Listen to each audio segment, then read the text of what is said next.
From the hood to college, both worlds they had to meet. 6 degrees between us, so cold, we're about to freeze. But we're Florida boys, hot takes, we bring the heat. We're moving the culture, the engineers to the streets.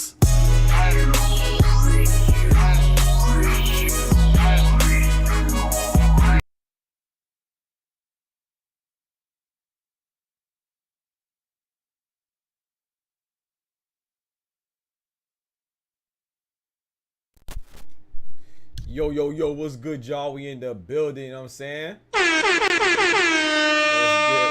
get right. Let me fix my camera. The doctor's in the house. Yes, let's get right. Hold on, let me fix my filter. Filter ain't popping. There you go. It's a little better now.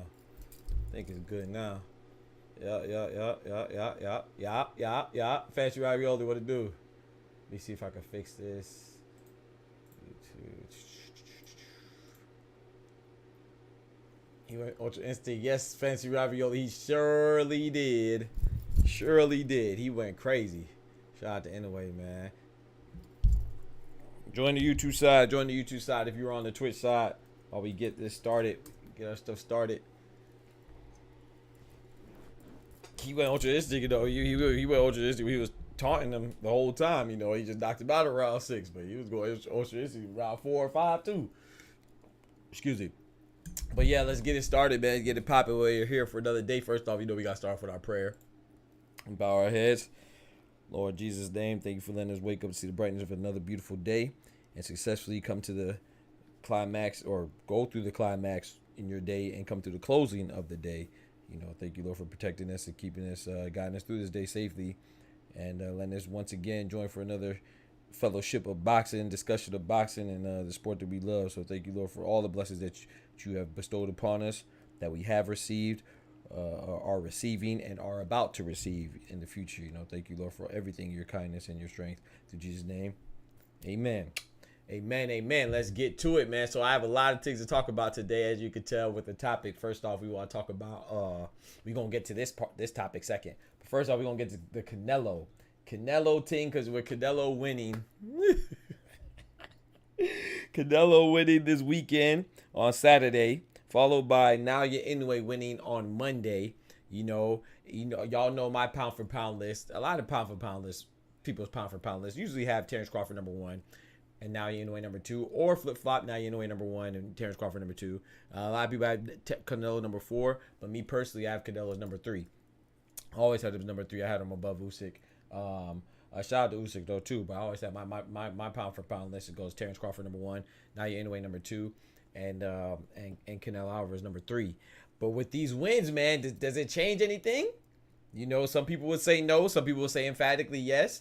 Some people aren't really interested or whatever. But you know, for me personally, I was thinking about this. I know we talked about it yesterday during the stream, or earlier this morning, right? During the stream, when Munguia and Inoue won. Yeah, it was really earlier this morning, because it was Monday early morning when we were streaming the live boxing match. I was like, nah, I think I think everybody stayed the same even though they won. But then I slept on and I thought about it. For me personally, I think Canelo's still at number 3. But I think Munguia and Inoue and Terence Crawford flip-flopped.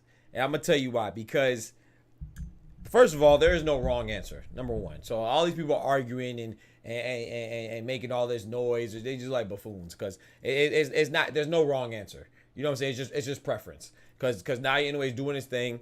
Terence Crawford is doing his thing. You know, the only knock on him is his inactivity. I see a lot of people say that, oh, Munguia and Inoue has accomplished this stuff faster than Terence Crawford did, and a younger age. What does age have to do with an accomplishment? On one hand, can't you argue that the age, being older, makes it more difficult if you want to be inclusive of something that is as superficial and shallow as age? It's just, you just see people just draw and reach at anything when they're trying to prove their goofy behind point. Like having Munguia and Inoue number 1 is nothing wrong with that. Having Terence Crawford at number 1 is nothing wrong with that. I personally believe that that is more, it makes more sense and more reasonable to have Terence Crawford number 1. But I don't mind, considering that Terence Crawford hasn't fought in over a year. might be over a year and a half now by the time he fights. I think at this very moment, I have Naoya Inoue number 1. Now, if Terence Crawford goes to beat Madrimov in August, like I anticipate he beats Israel Madrimov, then I think they'll flip again, in my opinion, and I'm gonna tell you why. You know, people say yes, it's a pound for pound. So when you have pound for pound, right, it's supposed to normalize the weight, but it's not that weight means nothing. I be seeing a lot of people say that, oh yeah, to me weight means nothing, weight classes mean nothing. That is the most incompetent statement I've ever heard in my life. Like, how could weight not mean anything? Of course it's consequential. You know what I'm saying? You cannot tell me. Yes, pound for pound means it's like saying that your accomplishments at whatever weight you're at. It's an attempt to normalize the weight, yes, but it just doesn't change the fact that, let's use Terence Crawford for an example. It doesn't change the fact that if Terence Crawford fights at 160 and he's a normal 147 pounder, that 147 to 160 is 13-pound difference, right? That's a 13-pound difference. If I go from flyweight to bantamweight, that's a 6-pound difference. Less than half of the disparity between the weights from welterweight to middleweight is flyweight to bantamweight. Flyweight is 112 pounds. Bantamweight is 118 pounds. It's a 6-pound difference. That means that I could go to sleep and eat this cookie at flyweight and wake up in the morning and be at bantamweight. You see what I'm saying? So for you to say it's inconsequential is crazy. Like there's a disparity. The higher up in weight you go, the larger the disparity in the weight. So you cannot say that it's inconsequential and you could just omit the weight. That's disingenuous and idiotic at best. If I'm being very kind, I want to say more expletives. But so I say all that to say that I have Naoya Inoue number 1 right now. And it sounds like I was going to be contrary to what you believe, what it sounded like I was going to defend. I think Naoya Inoue is number 1, but I think he's going to be number 1 for a couple months, a few months, assuming Terence Crawford wins. You know, don't disrespect these two. What they're doing is phenomenal. These are greats. You know, I think in my opinion, Canelo doesn't really move because now Naoya Inoue would have lost. And shout out to Louis Nery. He made that a possibility because Louis Nery dropped Naoya Inoue in the first round. Had him spinning like, bro, that boy had Naoya Inoue wide-eyed like a bug, man. When he hit him, he had him doing a dance out there looking like a stripper. He was spinning on that. If they would have had a pole in the ring, I almost made an edit of that. Had Naoya Inoue out there spinning like he was spinning on a stripper pole. Boy, that joke was funny, man. But for real, like, he hit when Louis Nery, I was really impressed with him, man. He fought. And hey, man, when he hit Naoya Inoue, he looked at him and said, "Nigga, you was a bitch." I really felt like, a lot of people feel like Naoya Inoue is invincible. I never felt like he was invincible. I do think he's a very great fighter, but invincible is kind of crazy. People saying unbeatable is kind of crazy. He's unbeaten, but he's not unbeatable. And I think Louis Nery proved that. And, I just think that adds strength to the fact that I really think Junto Nakatani and Naoya Inoue is a great fight, man. I think Junto Nakatani could beat him, man. But I think Louis Nery messed up when he hit Naoya Inoue and he didn't step on the gas. Like I said, I know you don't always want to fight with reckless abandon. I'm not advocating that. But when if you're going in the fight as a puncher, if you're the puncher in the outfit, Naoya Inoue is a puncher and the better boxer. But Louis Nery was going in as a puncher, and when you hurt somebody like that, you got to go for it all, because what ended up happening is, was demonstrated last night. Exhibit A was Louis Nery hit him one time, and then for the rest of the night, he was looking for that one shot because he knew he couldn't outbox Naoya Inoue. So once he hurt him, I thought it was a mistake for him not to at least jump on him right there. I think he dropped him in like the first minute and a half of the first round, and so he had a lot of time that he could have just tried to dive on him and get his energy back in the corner or something. I know you're trying to be conservative with his energy, reserve some energy for the later rounds, but he didn't make it because Naoya Inoue got him out of there in 6. So I thought that was a bad decision. But shout out to Louis Nery because he did come to fight and he didn't quit, and he was the first person to ever knock down Naoya Inoue. So that's, what I'm saying, that's good right there. As he definitely did something. McCullough in the building, what's good, bro? How are you, man? God bless you, man. You was rolling this weekend. I appreciate it, McCullough. Yes, sir, man. I appreciate the support. That really keeps me going, man. Number 1, my faith in God, but number 2, the support. The support from y'all, man, and as well as my work ethic too. But thank you, bro. I appreciate you coming through. But yeah, so I just think that Louis Nery did a good job. of trying and giving forth the effort. You know, he didn't shell up or clam up. He went to fight, and it's just now anyway just proved that he's a monster, man. And he overcame adversity, overcame that first knockdown. Not saying that he hasn't been tried before, but that was his first. He's seen adversity in the ring before, of course, especially when you consider his fight with No Needle Donaire, the first one in particular. You know, he definitely overcame adversity, but this was the first adversity of this fashion, you know, getting knocked down for the first time in his career and overcoming that, you know. Afterwards, coincidentally, it was funny because him and his brother, who was on the same card, Takuma Inoue, fought against Ishida, Sho Ishida, and he got dropped in the first round too. That's crazy. They brothers. They both got dropped in the first round, but just like the brothers, you know, they both had it in them. Pause. You know, I'm talking about the spirit. What? The warrior spirit in them, you know, the fighter spirit in them. And they both came back, you know, and they both came back and won. Takuma Inoue won by unanimous decision, and Naoya Inoue won by stoppage in the 6th round. So I applaud both of them. I do think that with that win, I could put Naoya Inoue over Terence Crawford. Yesterday, I was like, nah, I thought it pretty much stayed the same, but I think he is over Terence Crawford right now. You know, in the meantime, until then, you know. And then I still have Canelo number 3. If Naoya Inoue would have lost, then I'd have moved Canelo up to number 2. And I don't know where I would have had Naoya Inoue if he would have lost. You know, and it's just crazy when you see people argue and debate. Not debate, because when you debate something, that implies that both parties have logic. Everybody involved in the debate is doing so from a logical, intelligent standpoint. No, they're not. You know, they just, if you say up, sometimes people are just natural contrarians. If you say up, they're gonna say down. If you say right, they're gonna say left. If you say black, they're gonna say white. So there's no intelligence with that. You know, some people are just goofy and have crazy reasons, nonsensical reasons, and reasons with lack of thought, you know, for why they feel a certain way, you know. But I think Naoya Inoue, while he's obliterating people, I saw somebody say that Terence Crawford fought bums. What? Terence Crawford has champions on his record that he's beaten, undefeated champions. Errol Spence was pound for pound. He demolished him. You know, he didn't make him look. He made him seem like an amateur. You know, with how he brutalized him. But to discredit his resume, Terence Crawford fought Gamboa when Gamboa was dangerous. He fought Victor Postol. He fought Sean Porter. He fought Errol Spence. He fought. Come on now, I could keep Jose Benavidez Jr. when he stopped him. So, and you have to factor in that he's fighting bigger guys. He's coming from a smaller weight, from 140, you know, and some people that avoided him, you know, and it's all his skills and his power carry, just like Naoya Inoue. But it is more impressive, like it or not. It's more impressive when you do it at larger weights, because the higher weight you go, the more disparity there is between the weight divisions. So to say that it doesn't matter about weight, so you could treat all weight classes even, that's idiotic, you know, because once again, to go from flyweight to bantamweight, that's 2 divisions. It's a difference of 6 pounds. To go from super lightweight, which is 140, to super welterweight, or junior middleweight, whatever you want to call it, that's 154. That's 14 pounds. You see what I'm saying? So like it does matter. You know, it's a different disparity for a reason, and yeah, so it is more difficult. But they both fought champions. You know, Marlon Tapales was a champion. Louis Nery was good. I believe he was former champion as well. And but he also got dropped by Figueroa. His one loss. Well, he has 2 losses now. One to Naoya Inoue, but the other one to Brandon Figueroa. Figueroa dropped it to the body.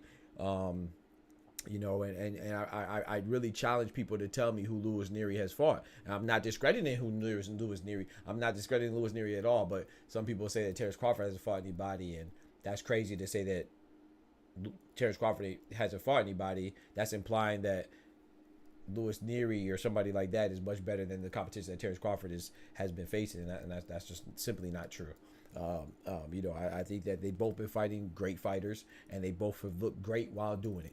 But I will say why I lean towards Naoya Inoue, because of his activity level, and the fact that Terence Crawford has a lack of activity. You know, but you can't go wrong with either one of them. They're both great. That's why it's a great debate. That's why it's a great discussion. As long as 2 sensible people are engaged in the discussion, it's a great discussion who's number 1 and who's number 2. For me today, right now, I got Naoya Inoue number 1, supplanting Terence Crawford. But I think that'll change in August 3rd if Terence Crawford manages to beat Ishmael Madrimov in August 3rd in LA. You know, for a 154 title. That'd be crazy. But yeah, that was it for that, man. I thought Canelo, he still solidified at number 3. And those are people that have Usyk at number 3. There's nothing wrong with that. But I think that you should probably move Canelo to number 3. If you have it at number 4 or wherever you have him, I think Canelo has. I always thought that he was up above Usyk for a pound for pound list anyway. But I definitely think that it solidifies him at number 3. And shout out to Munguia, because Munguia did a great job too. You know, he didn't clam up. He kept coming, you know, and he kept fighting. It's just that, you know, he was up against all-time great in Canelo, and I just don't think that his skills, he just got outclassed. That's all. There's nothing wrong with that. He'll bounce back, you know, if he wants to. You know, this could be one. It doesn't sound like it. It might not feel like it. Well, it might feel like it in his bank account. You know, you feel like a winner in that when you see that check. You know what I'm talking about? You take care of your family. That's the goal for everybody to work. You know, when you work, you want to take care of your family. So that's gonna make you feel like a winner. But I know that loss that won't make you feel like a winner, and won't make you feel like you could improve. But it might not feel like it's the best thing for his career, but that loss may be the best thing for his career, because look what happened to Canelo. Look how Canelo flipped that loss from Floyd. You know, that was the best. I don't care what nobody said, and Canelo admitted too. I've heard Canelo say that was probably the best thing that happened in his career. Look how his fighting game changed, his fighting style. You know, he really upped his game. So you could flip a loss into something good. But yeah, so I think the pound for pound right now for me is Munguia and Inoue number 1, Terence Crawford number 2, and Canelo still number 3 for y'all boy. You know, now let's get to this, man. You know, I did not realize this. This was a pleasant surprise. I was like, man, you know, I'm pretty familiar with everybody that was on the card last night. I was familiar with Jason Maloney. I think Munguia and Inoue beat him before, right? You know, he has a twin, Andrew Maloney, and Junto Nakatani beat him. But the Maloney's are good fighters, but so I was familiar with him. I wasn't really familiar with Take though, Yoshika Take, Yoshika Take. But I was familiar with, of course, Takuma Inoue. Of course, I saw his last fight against Gervonta and some other fights. I was familiar with Sho Ishida, and of course, I was familiar with Louis Nery and Munguia and Inoue. But the crazy part is, I was like, man, let me look at some of these guys. I saw that Yoshika Take didn't have that many fights, right? I was thinking he has like 9 or 10 fights, and I was like, let me look into this dude. You know, a championship fight, 9 or 10 fights. Okay, let me look into him. I just found out that this man is a freaking combat sport phenom. Like this says right here, man. We're going to go on this topic right here. He's a combat sport phenom like Clarissa Shields, who's a GOAT over there in PFL doing her thing. Like Israel Adesanya coming from kickboxing to MMA, UFC in particular to add further specificity. Alex Pereira, you know, he went for kickboxing. We have Holly Holmes, who was a champion in boxing and went to MMA, did her thing, UFC in particular. Mirko Krokop, and there's so many other people, you know. Well, not a lot of people, you know, it's rare air. But I just found out that he's a kickboxing champion. Not only is he a kickboxing champion, former kickboxing champion, he was number 8 on the pound for pound list in kickboxing. That's crazy. I did not know that, man. So I was like, you know, because I was critiquing him pretty heavily. I was like, man, this guy's technique's not the best. His technique is not the best. He seems like a little bit gassed. But then when I found out, okay, he's come from a different sport, you know, and boxing is different, man. You know, especially for you to get that that endurance, that stamina. You might still be in shape, but it's just a different type of shape. It's like playing basketball, football. You know, you still got, you know, those of you who play multiple sports, you know that you got to get in different shape for different sports. You know, doesn't mean that you're not in shape, but it's just different sports require different regimen and different exertions on your body. And, you know, and I just thought, man, this dude is nothing short of amazing. He beat Jason Maloney. I me personally, if I'm being completely honest, I have no reason to be dishonest.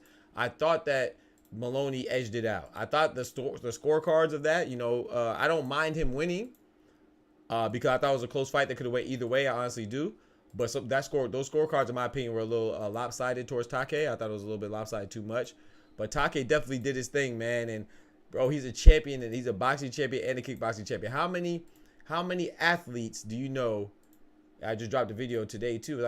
I posing the question: how many athletes do you know that became a champion in 2 combat sports, but they went from one combat sport to boxing in particular? Like, I know Holly Holmes was a boxer who went to MMA and became a champion. Clarissa Shields, she's en route to that if she continues with the PFL journey, because she's 2-1 right now. You know, she's the GOAT of boxing, in my opinion. Then you got Israel Adesanya going from kickboxing to MMA. Alex Pereira going from kickboxing to MMA. Mirko Krokop, say similarly. But I was like, dang, the only person I could think of is Yoshike Take and Chris Algieri. They're the only 2 that I could think of, bro. If I'm not mistaken, Chris Algieri was a champion in kickboxing as well. and he went to boxing and became a champion, man. So those are the only two that I can think of. Correct me if I'm wrong. Bentley in the building. What's good? Please, if you're on the YouTube side, don't forget to like the video. Yeah, I was just talking about Bentley. I was like, man, I just found out that Yosuke Take right there, the guy that beat Jason Maloney. I didn't know that he was on the pound for pound list for kickboxing, bro. He peaked at number 8 on the pound for pound list of kickboxing. He's a kickboxing beast. And now he's a boxing champion, man. So you got to tip my hat off to him. So my question that I was asking Bentley is, can you think of anybody else? Is there anybody else that came from another combat sport and became a boxing champion?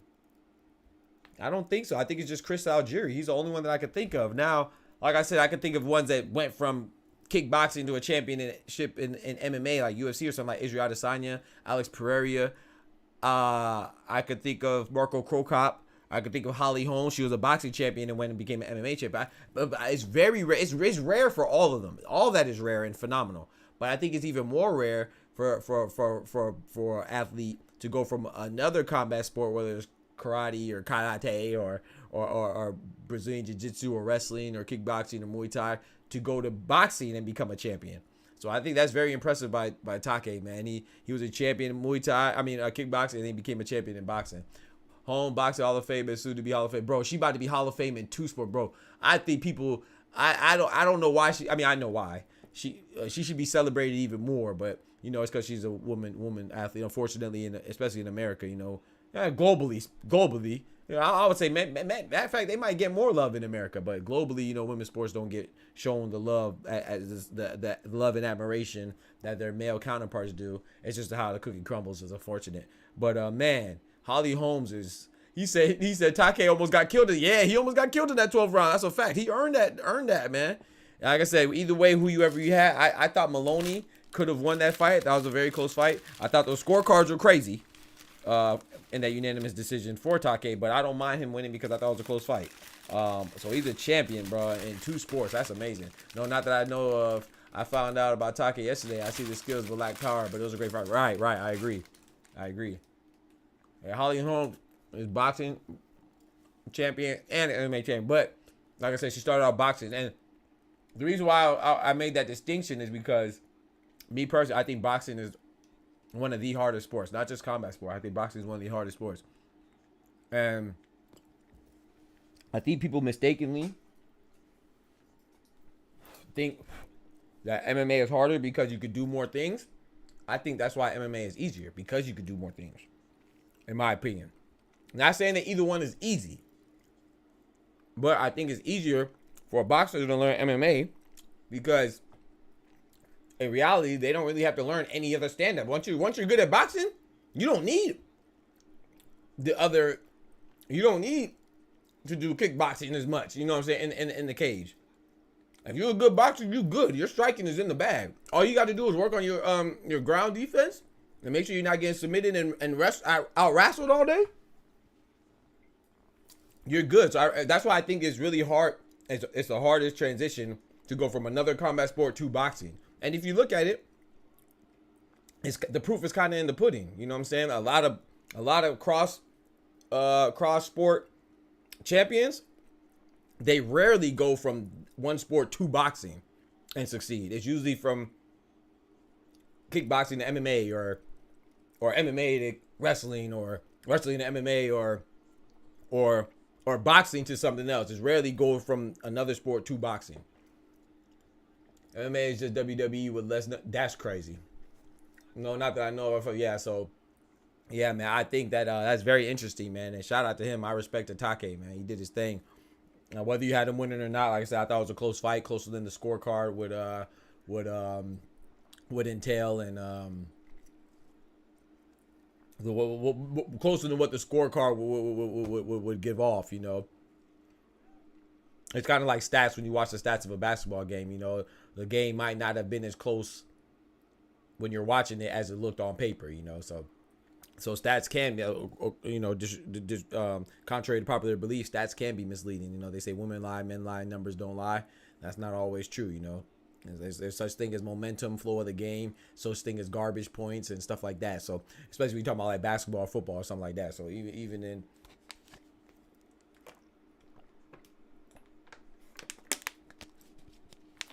So I think you got to watch these sports, man. I think that yeah, Take should be talked about like Israel Adesanya and even Francis Ngannou wasn't a champion in boxing, but you know he only lost to 2 champions. You know, I think if he had more time, he could be a formidable force in the boxing world too.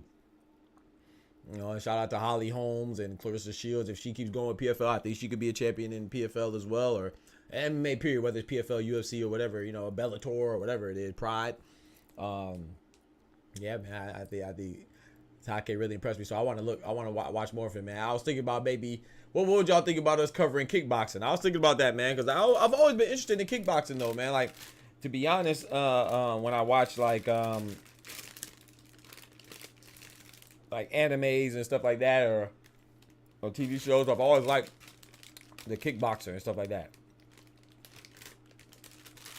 So I was thinking about that, man. I had a lot of catching up to do. Find out like who's good, who's not. I was thinking about that. I have a lot of respect for the kickboxers, man. They go crazy. What's the name? The Knicks just beat the Pacers in Game 1. I'm watching the Timberwolves and Denver Nuggets go at it right now. You say it's unbelievable?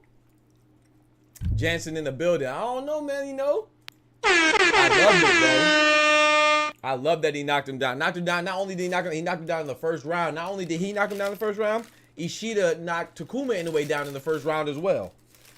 That's both Inoue brothers got knocked down in the first round on the same night, and they both overcame and got the victory on the same night. That's so impressive, man. That's so dope.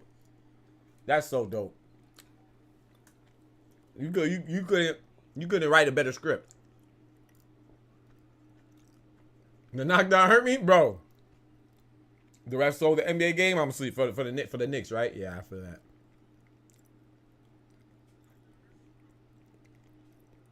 Yeah, Sam Goodman next, but I also heard Akhmadaliev might be next too. Akhmadaliev, so we don't know yet. But Sam Goodman was definitely in the ring though, yeah.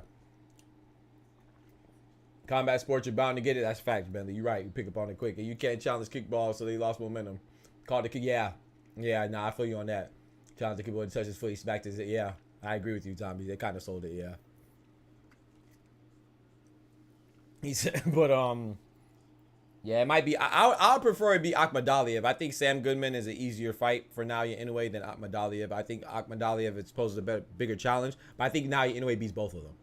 Because remember, you're supposed to fight Akhmadaliev a while ago, but then Akhmadaliev messed around and lost to, dang, who'd he lose to? Was it Marlon Tapales? He messed around and lost to somebody that derailed it, and they got the chance to fight Naoya Inoue. I think it was Marlon Tapales. I have to look into it. I'm not sure. But yeah, I like the knockdown, man. Louis Nery had that boy Naoya Inoue spinning like a $2 stripper. I was gonna do an edit and put a stripper pole in the ring and have Louis Nery hit Naoya Inoue. Naoya Inoue, he spun. I love the knockdown, bro, because I like when things shake up boxing, bro. Like, people think, that's what I don't understand. Like, I really feel like people don't watch boxing. Like, no matter how much you think that this person is the favorite or how easy the fight's gonna be, upsets happen. There's literally a statistic and an award for it. It's called Upset of the Year. We need to start acting like upsets don't happen, man. Ain't nothing given in boxing, bro. You got to earn that. So that's why I don't really like when people call other people tomato cans, and when they say, oh, somebody is really a fraud, they're not really good. How can you say that about a champion? Like, let's say Deontay Wilder. How can you, even if you like Deontay Wilder or you don't like him, how can you say somebody is trash? The man was a champion for 6 years. Whether you like it or not, Deontay Wilder is going to be in the Hall of Fame of boxing. I don't know how you can be trash and be in the Hall of Fame. I don't know how you can be trash and have go 6 years with being a champion, fighting 40-something people. At some point, you just got to give credit where credit is due. So, like, there's some people that aren't as good as others, of course, you know, and there are some tomato cans, but a lot of people that call people tomato cans and disrespect people, like I said, they wouldn't bust a grape in the food fight. Yo, zombie in the building. There you go on the right side. He said still trash. That's crazy. Bro got caught in the yes. Well, anyway, spun around because he was in motion with the right. Yeah, I know why he spun. I didn't say I don't know why he spun around. I just said he spun around. I know. I don't care why he spun around. I don't care if the ground was slippery. It was still funny, and I loved it. But that's what Munguia Inoue, when people act like people are invincible, he's unbeaten. He's not unbeatable. Those are two different statements. Like I saw some article, I think it was on ESPN, where they said, oh, Munguia Inoue got knocked down for the first time in his career, but he remains unbeatable. Nobody's unbeatable. He's unbeaten. Unbeatable implies invincibility. Nobody's invincible, bro. You know, Terence Crawford's not invincible. Canelo's not invincible. Well, obviously he has some losses, but that wasn't a good example. But you know what I'm saying. So even Floyd being undefeated, he's not invincible. Sugar Shane almost dropped him in the second round. You know, nobody's invincible. You might be unbeaten, but I don't mean you're unbeatable. Just somebody got to crack the code. And Nery, one of Munguia Inoue's things is that Munguia Inoue, he opens when he swings. Sometimes he gets a little reckless. He gets a little sloppy. He opens up a little too wide, and that's why I think that a perfect style for him, not yet, not right now, not today, but I'll say about 4 or 5 more fights, meaning like a year and a half more, depends on how active he fights. I think Bruce Shushu Carrington is the perfect style for Munguia Inoue, dog. I'm not saying he'll beat him, but I think that's a great fight. JRN in the building, what up? Miles Turner, Siakam all sold when I'm asleep. For the Pacers? Yeah. Oh, zombies blaming the refs. Hey, join the YouTube side. Join the YouTube side. But yeah, I feel you though. Yeah. It was a reason why he got caught like that, but we know that. We know that, Bentley. We know that can happen. And Nery is the one that did it.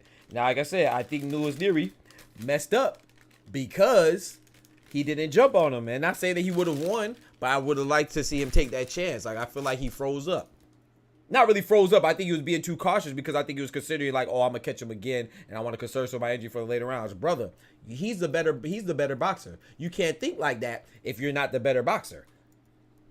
Yeah, you could probably catch him again if you're the better boxer. You're not the better boxer. So now, and it's debatable who's stronger. You know, Nery is strong. I don't know who's the bigger puncher, him or Munguia Inoue. I would lean towards Munguia Inoue. They're both big punchers, but I'll lean towards Munguia Inoue being the bigger puncher slightly. So when someone's in there, whether you got Munguia Inoue being stronger or Nery getting stronger, it's kind of inconsequential because neither one of them are that much stronger than the other one. Plus, Munguia Inoue is a much better boxer.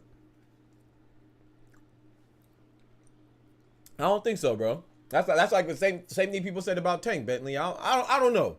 I don't know Shushu enough, but everybody doesn't move up. A lot of people move up. Look how long Bernard Hopkins stayed at middleweight. Shushu Carrington might not. What if he doesn't move up? We don't know that. I mean, unless you know something I don't know. I don't know. But I mean, I know the common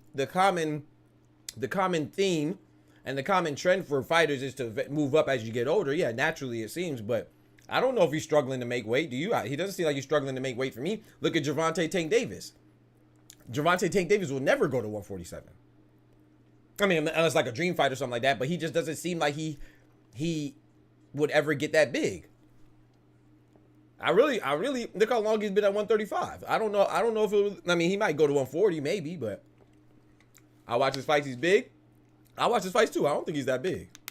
I think people exaggerate how big he is. Let's look it up right now. I don't think he's that big, bro. You could be right though. Let's see. I'm about to look it up right now. I don't think, how tall is he? I think he's what? I think he's like 5'5", 5'4". I think he's 5'5", right? Maybe 5'6". Hold on, let me look it up. Oh, he 5'8". Okay, you right. I didn't know he was 5'8". Okay, now my bad. You right. You right, Bentley. I apologize. I didn't know he's 5'8". I thought he was like 5'5" or 5'6". Yeah, you right. He is definitely big. Hey, yo, pause, bro. Come on, bro. What you doing, bro? Come on. What? Wow, you wild. Haven't seen someone that big since the. Okay. Yeah. Nah, you get out of here, bro. I'm gay. I'm not sending no gay goon. Is it possible anyway versus Ryan? I'm sending some real niggas. No, pork and beans. Now Ryan. Ain't never one of them gay. Possible, bro. That's too big, bro. His reach too. But yeah, his reach is fine. Yeah, reach is fine. You could be. It's like Tommy Hitman Hearns. Look how big he was for the welterweight, but he always made weight. He always made weight, you know what I'm saying? So he was tall. I think Tommy Hitman Hearns was 5'11". It's like me. I'm 5'11". When I boxed at 140. I didn't really struggle making weight because my body type. And I was usually taller than my opponents, stronger than my opponents. Everybody used to think I was a middleweight. That's my body type. So, but even with Bruce being I got to look into that more. I got to see if he's struggling to make weight. I don't know. Because even at 5'8", I mean, look at Sebastian Fundora. Sebastian Fundora is what, 6'4", 6'5"? Or is he 6'6"? He might be 6'5", 6'6". And he's at 154, so height's not always everything. That's how you fill it out. I got to see that. Yeah, he didn't dish out major pauses because they wildin'. We didn't challenge the ref. Yeah, Rick Carlisle. Bro, Clone, they wildin', bro. What up, Clone?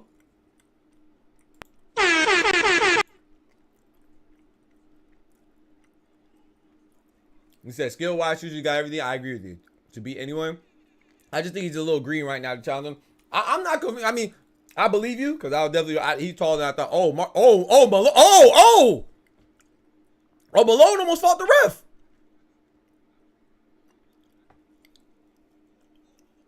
Oh Lord, Mike Malone looked like he was about to throw hands.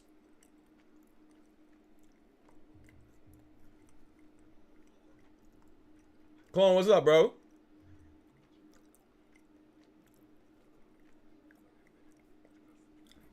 I have to look into that more, though.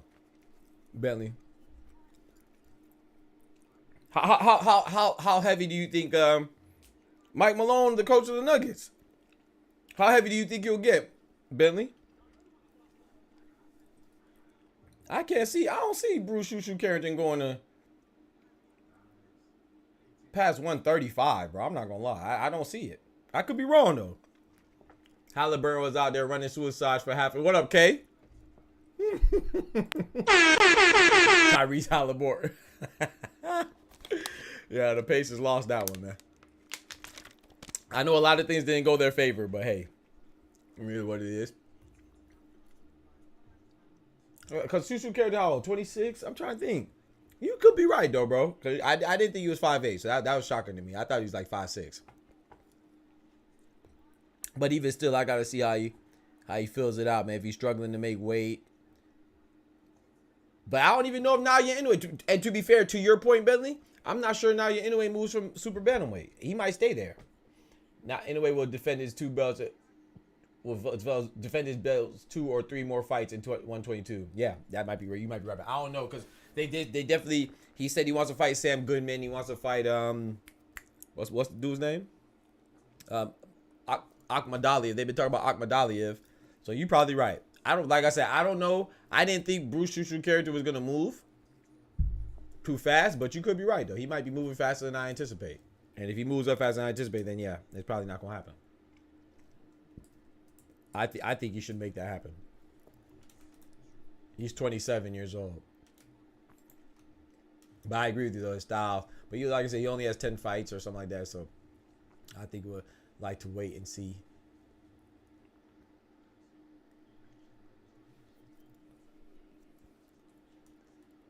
Because he's at featherweight right now.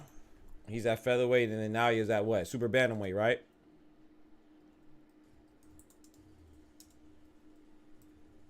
I think now he's at super bantamweight.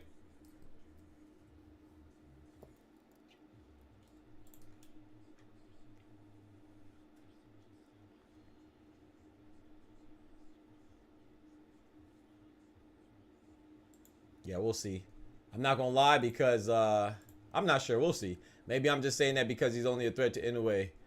Nah, you could be right. Like I said, I don't want to discredit you because I watch Shushu character as well. You know, we both watch boxing, so like I said, the fact that I was wrong about his height, I give you that. I didn't know he was. I thought he was like 5'6", 5'5". So that's 2 inches tall. So you might be right, but that's only one weight division. You know what I'm saying? And you know it's a smaller weight. So what's the difference between super bantamweight? Super bantamweight is 122, right? Featherweight is what? 128? No, featherweight is 126, right? That's 4 pounds. You know what I'm saying? It's one division up and 4 pounds. So I don't know. We'll see. Some tycoon guy right now in Turkey trying to push Canelo versus Crawford. Pork and beans. Come on, bro. Come on, bro. Come on, bro.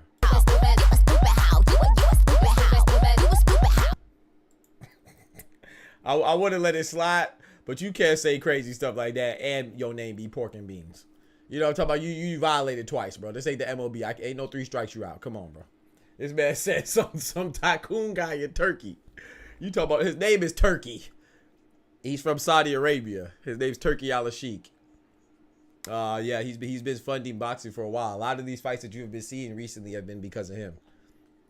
So to say some guy is kind of disrespectful to, his current influence on boxing. You feel me? Oh man, he's definitely responsible for a lot of the great fights we have been the beneficiaries of as fans to see. Yeah, 126. Yeah, it's one division, bro. 4 pounds, bro. Hey, Bentley. Like I said earlier, I can go to I can eat this cookie at 122, go to sleep. I can eat this cookie at 122, go to sleep, wake up at 126. Wake up a whole new weight division. You know what I'm talking about? That's how small the disparity between the weights are, man. And that fight can happen, man. But I want Junto Nakatani first. I think Nakatani could beat Munguia anyway.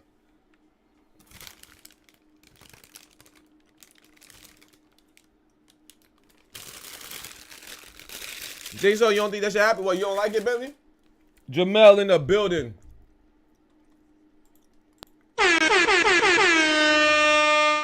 You don't like that fight? What talk to me, Bentley. Let me know. Let me see what you talking about, bro. I like to pick your brain. Pause. I like that fight, bro. Nah, I mean, I want Canelo versus Benavidez more than that, of course. But you know me, man. I'm not a fan of just having one destination for each fighter. I feel like there's always multiple options. I think Canelo has a lot of options.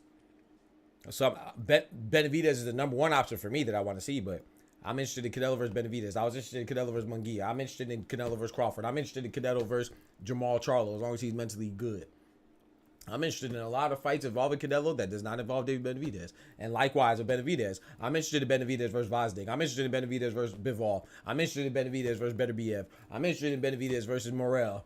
There's a lot of fights for Benavidez that I'm interested in that does not involve Canelo. But the one I want the most is Canelo and Benavidez.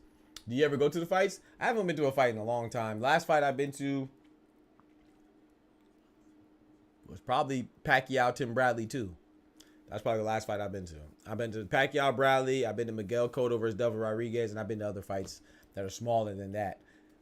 But those are the two biggest fights. I was in Vegas for a lot of fights. I was in Vegas for Conor McGregor versus Floyd. I was in Vegas for Floyd versus Manny Pacquiao. I was in Vegas for Pacquiao versus Marquez, maybe? I don't know. I think so. I think Pacquiao and Marquez. But I didn't attend the fights. It was too expensive. Inoue versus Bruce is the real test for Inoue. I agree. Even though I think now Inoue, I mean, no, I think Junto Nakatani is a good test too. But I think the styles for Shushu work better for Inoue. Is a better contrast. I think Nakatani and Inoue do a lot of the things similarly. But I think Inoue is more. How can I say? I think he's more wild. Like he's more riskier. He's riskier than Nakatani. I think Nakatani's more conservative. But when he does go, he goes. Crawford punk ass need to start fighting. He over there wrestling. I'm telling you, I actually prefer to watch them from the house. I agree. But this is what it is, Jamel. What do you go to fights? For me, it's the ambiance, man. You know what I'm saying? It's just the whole environment, you know. But to actually watch the fight, bro, in my opinion, as somebody who has been to fights, nothing beats watching for the comfort of your own home on your screen, on your television. I mean, it's just the angles. It's just the angles, you know what I'm saying? But you don't go to the fight. That's the thing, right? You don't go to the fights or you go to sporting events to actually watch the sporting event. You go there to watch it, but you go there just to be in the atmosphere, you know? Does Big Charlo have a next opponent? Not yet. Nope. Last time I heard from him, he was saying he'd be contemplating retirement. Hell. He was flirting with retirement, man. I think Canelo too big weight-wise for Crawford. I agree. But Canelo versus Benavidez, I got Benavidez. Benavidez loses to Bivol. I better be at the... Okay. I'm not mad at that. Illuminati in the building. Yeah, Nonito Donaire definitely put some pressure on that boy. I ain't gonna hold you. But yeah, I don't mind the Canelo and Crawford, but this is why I do agree with Canelo. I do agree with Canelo that it's a lose-lose situation for him against Crawford. Because if he wins, people are going to say, oh, he was too small. And if he loses, people are going to call him a bigger fraud than they already accuse him of being. So I do agree with him that he gets nothing. But I don't think he gets anything from result wise. I think it's a catch-22. But that fight is going to be good, I think. And I don't know who wins because of the size. I think Terence Crawford would beat him, but there's weight classes for a reason. And Canelo's been fighting big guys. And Crawford has fought good guys, but he hasn't fought guys that are as big as Canelo or Canelo's opponent. So it's interesting. Better be if he's out for the rest of the year. He's out till his surgery.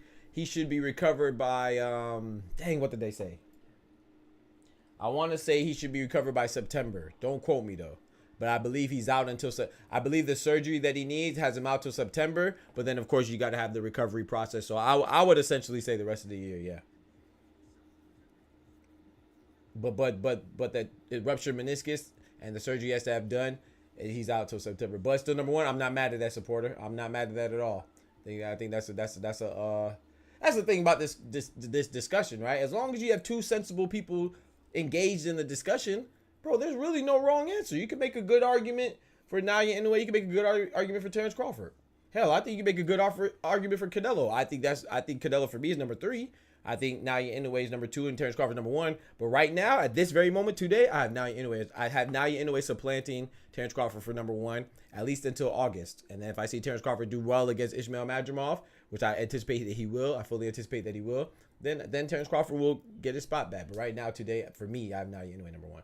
That's true. He gains nothing but a pay. Yeah, Illuminati, he gains nothing. I agree with him, but it's still, that don't mean it's a bad fight. It's a bad fight from, it doesn't make sense for his legacy. It does nothing for Canelo's legacy. It does everything to hurt his legacy because the risk outweighs the reward. But like you said, it's just a payday, and it's good. That don't mean it's not interesting, but it does nothing for him. He got credit for beating 154 Charlo. Remember, even though he shouldn't have. You think he got? I didn't give him credit for that. You gave him credit for that, Illuminati, or you just saying like the general public? I didn't give him no credit for that. I thought that was I don't know who wanted to see that shit. I ain't gonna lie. I was not one of them. I give him no disrespect to Canelo and no disrespect to Jermell Charlo, but I just don't think that's number one. That's not the Charlo I wanted to see. I always wanted to see big Charlo, Jamal Charlo, and then number 2, Jermell Charlo he's not good enough or big enough to fight Canelo. He probably should be, but he doesn't have that mentality. I never saw him as a person that had that mentality to, hell, he lost to freaking, no disrespect to Tony Harrison's good, but you can't lose to Tony Harrison and then have me think you're gonna beat Canelo. Anyway, at 1, I can't argue with that as long as you put Crawford at 2. Facts. Today, anyway, has to be number 1. Adrian Broner's number 1 is crazy. He said Adrian Broner. Shut up, bitch. That's crazy. He said Adrian Broner number 1, AB. Shout out to AB, man. I can't wait to see AB and Blair the Flair Cobbs fight. They gonna fight at June 7th, right? I believe. If Madrimov did that to Bud and Bud stopped him at 6, where would you rank him? If Madrimov did that to Bud and Bud stopped him at 6, ooh. Rank him as far as pound for pound, he's back at number 1. Even if, bro, I'm not gonna lie, it depends on how the fight goes. Like, don't get me, if he slightly beats, like if it's like a controversial decision, I still have Munguia and Inoue number 1. But if Terence Crawford, he doesn't have to knock, he doesn't have to stop Madrimov for me. If he just beats him decisively, even if it's a UD, as long as it's decisive, I'll put him back over at Munguia and Inoue. Bro, 154, that's a big disparity, man. 2 more fights than Bud in 1 year. Yeah, I agree with you. But I think that's different, though. Like, I think when people say that stuff, in my opinion, now this is my opinion now. I'm not saying you're wrong, Bentley. Obviously, I have Inoue number 1. I don't think it's definitive, though. I think I ain't gonna lie. I kind of feel like the right answer is still to have Crawford at number 1. But I honestly think that there's no right answer at the same time, too, simultaneously. I think the right answer is Terry Crawford, but I simultaneously feel like there's no right answer. But I think that, in a way, like you said, his activity, but I don't really care about Terence Crawford. How can I say this? I don't care about I do care about that Terence Crawford's not fighting.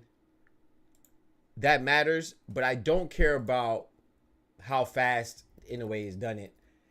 Like he's at a smaller division. There's less roadblocks to fight each other in small. It's just a facts. There's less roadblocks at the smaller divisions. Less people know you. I mean, it's not a coincidence that even look at Maloney. Every small fight has been where in Japan. You know what I'm saying? They appreciate the smaller divisions more. So everybody has to essentially go to the same place. It's kind of like women's boxing right now. Everybody has to go to England. Every big woman fight is in the O2 Arena or the Hydro Center, wherever they're called. You know what I'm saying? So when everybody got to go to one central location to fight, you know, that lets you know it's a little easier to make those fights because there's not as many roadblocks, meaning that, you know, there's not as many, like, even if you want to have an ego, you can't really, like, you don't take your ass to Japan, you ain't getting no fight. That's just how it go. And that, you know, that's just what it is. Yeah, he didn't even want to be in there with Canelo. Yeah, Jermell Charles didn't want to be in there, man. AB fighting down here in South Florida. Yes, Sirski. The Canelo called Benavidez into the ring. I don't know if that's true, Julio in the building. I think people might be exaggerating. I made a video about it. He did signal, like, but I don't know if he was telling him to come in the ring or he was saying, like, oh, you want to be in the ring? Like, you know what I'm saying? I think it was more so, you know, people can interpret what they want. You know, so I'm not saying people are wrong, but I didn't get that. I didn't get, like, he was telling them to come in the ring. I thought he was saying, like, oh, you want to be here, huh? You want to be, this me. Like, this is me. I run things. That's how I took it. Enacted. So whenever we go in to discuss Boots versus Crawford, I think Boots has some work to do, man. Boots has some work to do, man. Boots got to fight Cody Crowley. Boots got to fight Stanionis. Boots got to fight Barrios. Boots got to clear out a division. What division has this man cleared out, bro? I want Boots and Bud. Don't get it twisted. You know you've been in the stream supporter. You know how I feel about that. I want Boots and Bud. But this notion that Boots is nowhere near the best fight for Bud as far as a demand goes. Ain't nobody demanding that, man. Boxing purists are demanding that. Yeah, we want to see that. Casuals don't know Boots. The majority of the mainstream, Boots is not a mainstream fighter. I don't know why people don't know that. You cannot acknowledge something. You could ignore something. That don't mean it's any less true. You know what I'm saying? Or any more untrue. It is what it is. He's just not a name. You could say less competition too, Illuminati, about the smaller weight division. You could say less Hey, I don't want to be disrespectful, but that's also valid. Less competition too. Facts. That's a fact. I saw somebody say that the weight divisions don't matter. All weight divisions are the same to him. I said, bro, you silly, bro. That makes no sense. First of all, to go from 140 to 154, that's 2 weight division. That's 14 pounds. To go from bantamweight to featherweight, it's 6 pounds. How can you tell me that's the same thing? Come on, bro. What are we doing? You watch boxing or not? We using common sense or not? Yeah, the disparity between the weights aren't even that big. Like I said, I could go to sleep. I could eat this cookie at bantamweight, go to sleep, wake up, and I'm a featherweight. I'm a whole new division when I woke up the next morning. Better stop it, bro. It's like 4 pounds is the difference between 2 divisions at certain weight classes. Stop it. They can't be the same. You might not care about that, but that don't mean there's nothing to. That don't mean just because you don't care about it mean it's something to disregard. What are we doing? Canelo ain't called Coke de la Hoya in there too. Yeah. He ain't called Coke de la Hoya in there though. Back to Benavidez, he about to be 40. Should he retire? Nah, man. See, that's the thing. Okay, as much as I was talking about the age thing, Bentley, I know I'm trying to catch up. I know I was talking about the age thing, right? It's not as simple as age, and you could attest to this, Bentley. You watch boxing, Illuminati, all my boxing heads, y'all know that people age differently, man. So it's like. My point is the other day where I was just showing to that dude, you can't call somebody old that's actually younger than the person that you are saying is valid. You know what I'm saying? Like, so specifically speak, I was talking about Klitschko because he said Deontay Wilder didn't fight anybody. And I was like, okay. He said Anthony Joshua has a better resume than Wilder. I said, okay, so if Deontay Wilder didn't fight anybody, who did Anthony Joshua fight? Because I said, you know, you don't think Ortiz is somebody? He fought him twice. He said, oh, Luis Ortiz was old. So I said, okay, who Anthony Joshua fought? And I set him up perfectly. I knew he was going to go there. Because what does everybody say? When you ask somebody who did Anthony Joshua fight, who is a name that they always say?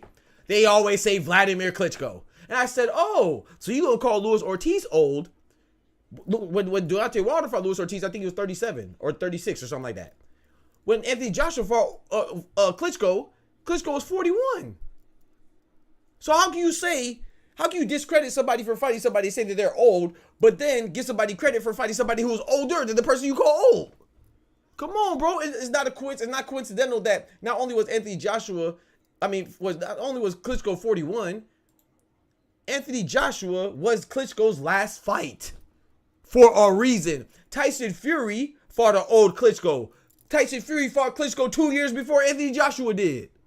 So I'm not here to say that everything's the same. So number one, it's like Zhang, right? Zhang is older than Deontay Wilder by 2 years, I think. Zhang is 41. And let's say Klitschko's 41. Zhang is a younger 41 than Vladimir Klitschko. You know why? Because at 41, Klitschko has 60-something fights.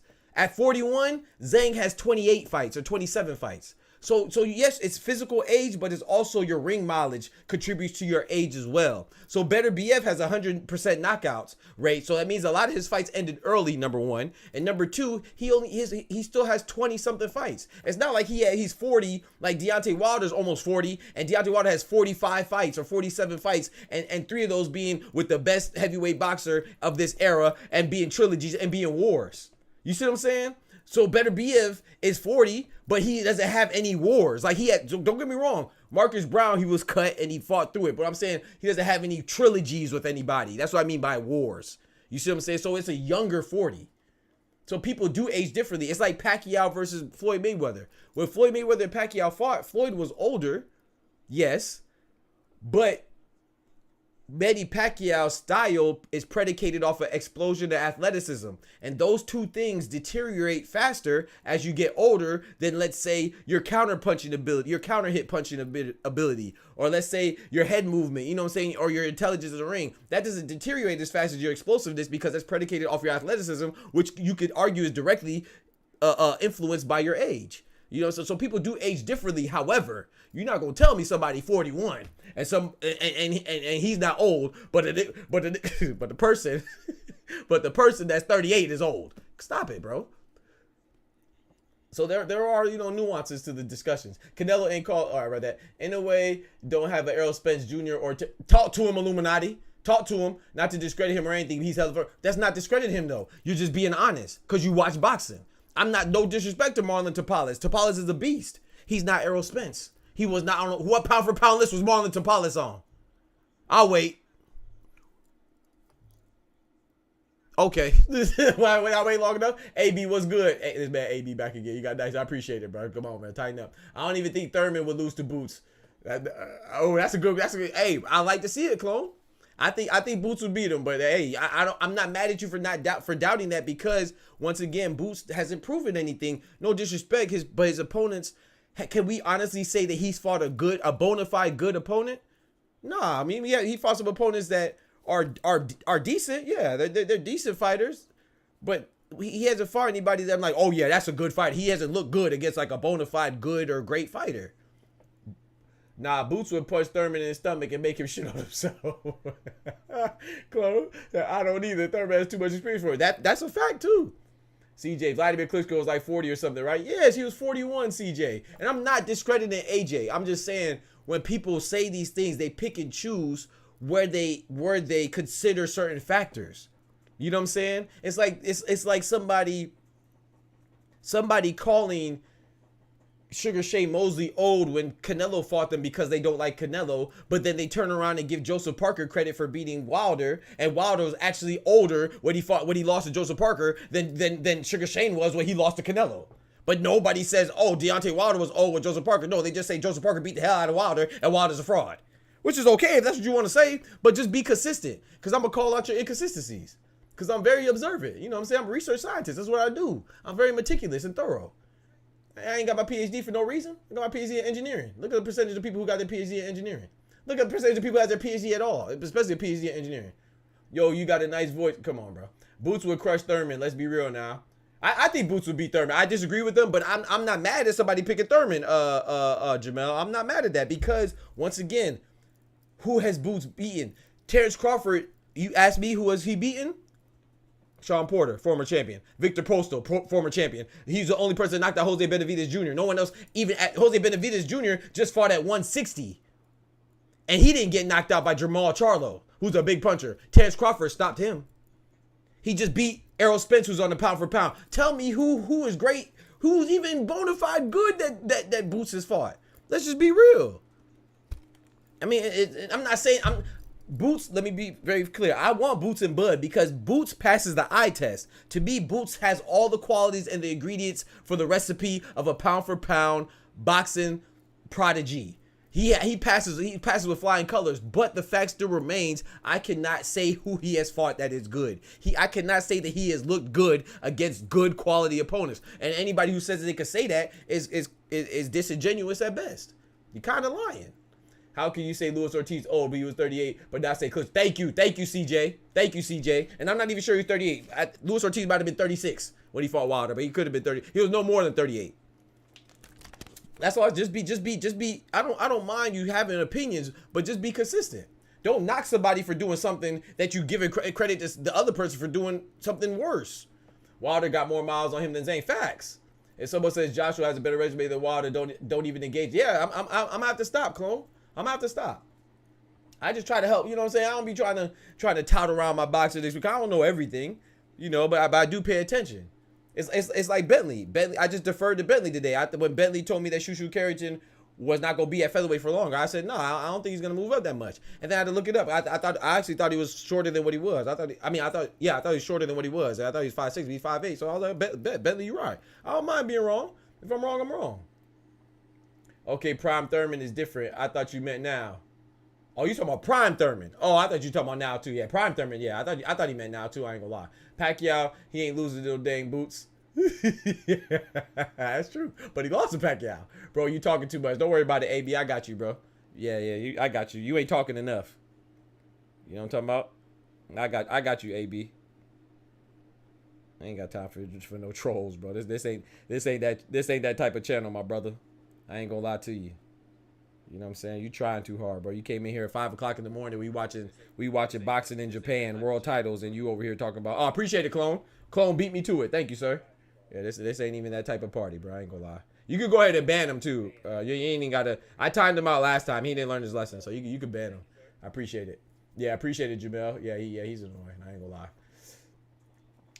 Jamel feels nah, fam. You right, bro. Boots will smoke him now because he a little older. Yeah. Let me see. Thurman is the truth at his prime. Yeah. But Bentley, I gotta be honest. We from Florida. You know this hurt me to say. It's hurt me to say, Bentley, because you know we Florida boys. We gotta stick together. But I gotta keep it funky, man. Thurman duck Spence, man. I'ma say it. I don't like I said, you know me. I think the three most commonly and overly used terms are ducking, casual, and robbery. People think that you duck somebody because they're not fighting the person that you want them to fight. However, I do think Thurman ducked Spence, man. I'm sorry. I pay attention too much. I try to like withhold it, be like, yo, nah, he not ducking him, but then he did this, and then he did that, and then he didn't fight him here, and then he ignored him here. Nah, Thurman definitely ducks Spence. It depends. We talking about Prime Thurman or Thurman now. Thurman now is a fragile, and I like Thurman. I'm bricked up. Anyone? Yo, what is this dude talking about, bro?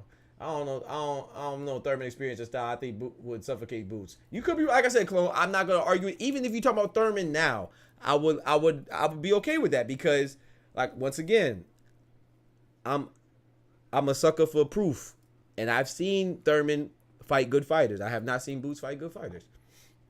Yeah, he up out of here, Illuminati. Appreciate you, Clone. Random question: better heavyweight, Lennox Lewis or Evander Holyfield? In my opinion, see, I'm kind of biased, so I admit I'll admit when I'm biased. I got Lennox Lewis because Lennox Lewis is my favorite heavyweight of all time.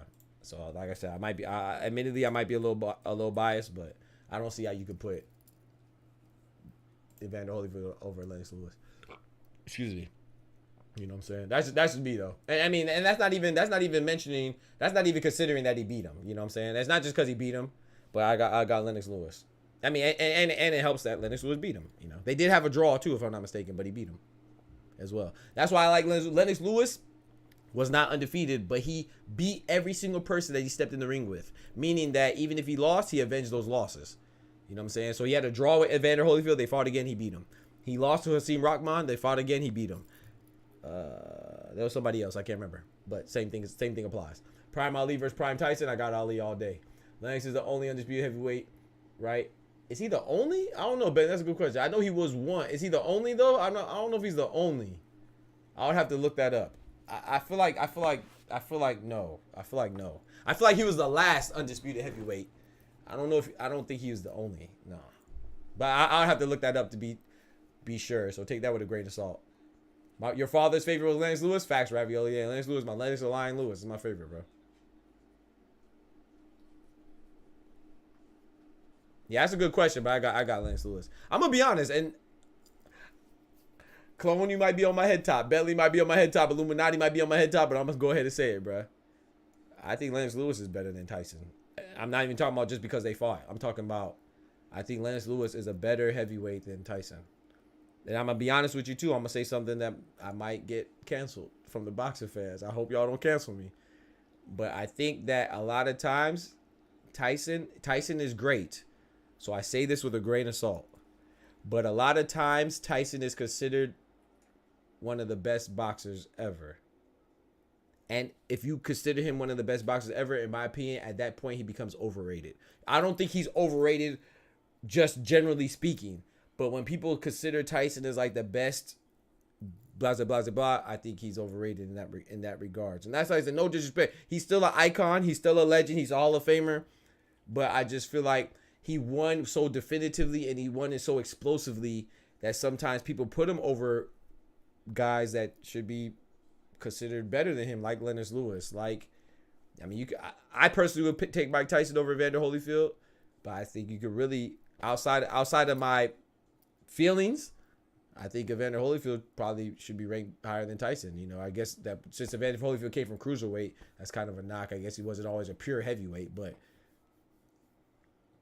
don't get me when I say overrated, I'm not saying he's not good now. Listen closely. He's a Hall of Famer. He's all that stuff. Icon, a legend. But I think Lennox Lewis should be talked about more than Mike Tyson, in my opinion. He said, huh? I don't. Bro, I feel like some people have Tyson as the greatest of all time. I feel like that's almost impossible to say. And I don't mean that in a, I know it's going to sound like I'm not saying that to be demeaning or degrading or disrespectful of Tyson. I'm just saying that to be appreciative of the ones that, in my opinion, are more deserving of that title. Lennox was definitely a better boxer than Tyson. Right. Tyson was a better fighter for me. I can see that. But I think Lennox Lewis, I don't know, man. I think, and I will say this. It could be because maybe Mike Tyson's record was too long. His career was too long, excuse me. Because he really faded at the end of his career pretty badly because he fought too long. Lennox is the last undisputed. Okay, so I was correct. Okay, bet.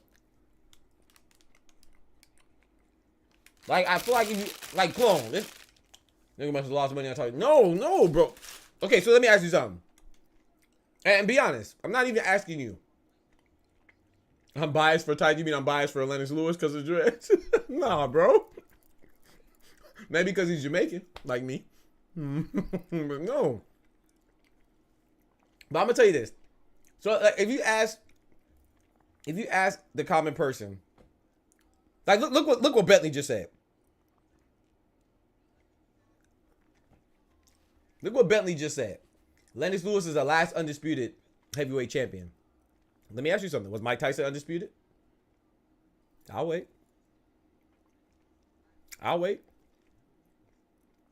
When Lennox Lewis and Tyson fought, who won? I'll wait. But if you ask the common person who's the better heavyweight, Mike Tyson or Lennox Lewis, 99% of the people that you ask are going to say Mike Tyson. Why? I feel like, even if you like Mike Tyson more, that's cool, but it shouldn't be that overwhelming, in my opinion. Blitz says, sorry about yesterday, brother. I'll cash up you the $40. Okay, let's get right, man. Hey, I appreciate you being a man of your word. You have to admit, though, Nery's one punch away from ending Inoue's career. Yeah, I wish you would have stepped on the gas more. I know you was hurt, brother. I think you said you lost 200. Illuminati said, "What's good, Blitz?" Right. Joe Frazier versus Mike. I got Mike. Because I'm gonna tell you why I got Mike. I think Joe Frazier is kind of tailor made for Mike, man. The way he comes forward, you know what I'm saying? And Mike Tyson just one of these, boom, explosive left hook or right hook, it don't even matter. Might hit him with 2 hooks at the same time, hell. Just because you took a picture with Lennox Lewis, I don't mean y'all boys off. I did take a picture with Lennox Lewis. He's right. I did meet Lennox Lewis. Clone is right, since he trying to put somebody's business on the streets. However, I met Mike Tyson too, bum. I got a picture with Mike Tyson too. My picture was Lennox Lewis was better because Lennox Lewis was right behind me. I look back, I see Lennox Lewis. I said, "Hey, yo," and no one even recognized him. You see how dirty, bro? Lennox Lewis was standing right behind me. Nobody recognized Lennox Lewis. And I looked at him. I took a double take. I said, I ain't trying to blow you up. I said, "Are you Lennox Lewis?" And he said, "Yeah." And he said, "Shh." Bro, nobody knew. Come on, bro. That's crazy. That was never undisputed. You're right, bro. Thank you, Illuminati. Thank you, Illuminati. So you tell me. I'm not saying that it's just that. But when people, it's just because Mike Tyson, number one, and no disrespect to my English brethren and sister, he's American, right? When you're American heavyweight, you're going to be, we do a good job. Americans do a good job at celebrating our heavyweights. You know what I'm saying? The heavyweights be hitters. Ain't their fault, but, Lennox Lewis wasn't outspoken enough. It's partly his fault. He's kind of like Terence Crawford, right? When you have more of a reserved personality, that kind of hurts you with the media. You're just you're not somebody that is captivating to the audience. You're not interesting. So I don't think Lennox Lewis was intriguing. Even if Mike Tyson was in the tabloids and the news for the wrong reasons, he was still what they say. Don't they have a saying? All publicity is good publicity, even if it's bad. So Lennox Lewis doesn't really have any scandals, or he was never in jail, or say he didn't tell somebody, "I'm gonna freak you till you love me." He ain't tell him. "Hey, white boy, I'm gonna freak you till you love me." So, okay, the reason why I say Tyson's better is because his speed and defense was super underrated. I hate to always say this, but before his trainer died, Mike was display agile. Yeah, I agree with you. So, Cole, look, let me say this. I'm not saying you're wrong. I would never, like I said, I have so much admiration and respect for Mike Tyson. Like I said, he's a legend. He's one of my favorite fighters. But I'm just saying, if you really look at it and analyze their careers, it's very hard for me to put Mike Tyson over Lennox Lewis. That's very difficult, bro. And not just because I like him either. Tyson was wild for the answers facts. So I'm not saying that Mike Tyson didn't have distractions, things that derailed his career. I would say that Mike Tyson at his prime is probably the best heavyweight ever. But Mike Tyson wasn't at his prime for that long. We got to consider these things, bro. It's like Brandon Roy. No disrespect to Brandon. If y'all watch basketball, Brandon Roy was a beast for 2 years. Can we compare him to Michael Jordan because he was a beast on the Blazers for 2 years? We have to consider longevity here, man. We got to consider consistency here, man. You see what I'm saying? Lennox Lewis didn't disappoint. And when he did disappoint, he avenged those disappointments. When Hakeem Rahman got him out of there early in like the first or second round, he came back and got Hakeem Rahman up out of there. That has to account for something. Know what I'm talking about? That has to account for something, bro. You feel me, Bentley? You feel me, Illuminati? Brandon Roy was a beast. He was a beast for 3 damn years. LeBron been a beast for 21 years. LeBron been a beast for 21. Brandon Roy was a beast for 3. Rest in peace, Kobe Bryant. He was a beast for 18 years, however long it was. Brandon Roy was a beast for 3. Come on, bro.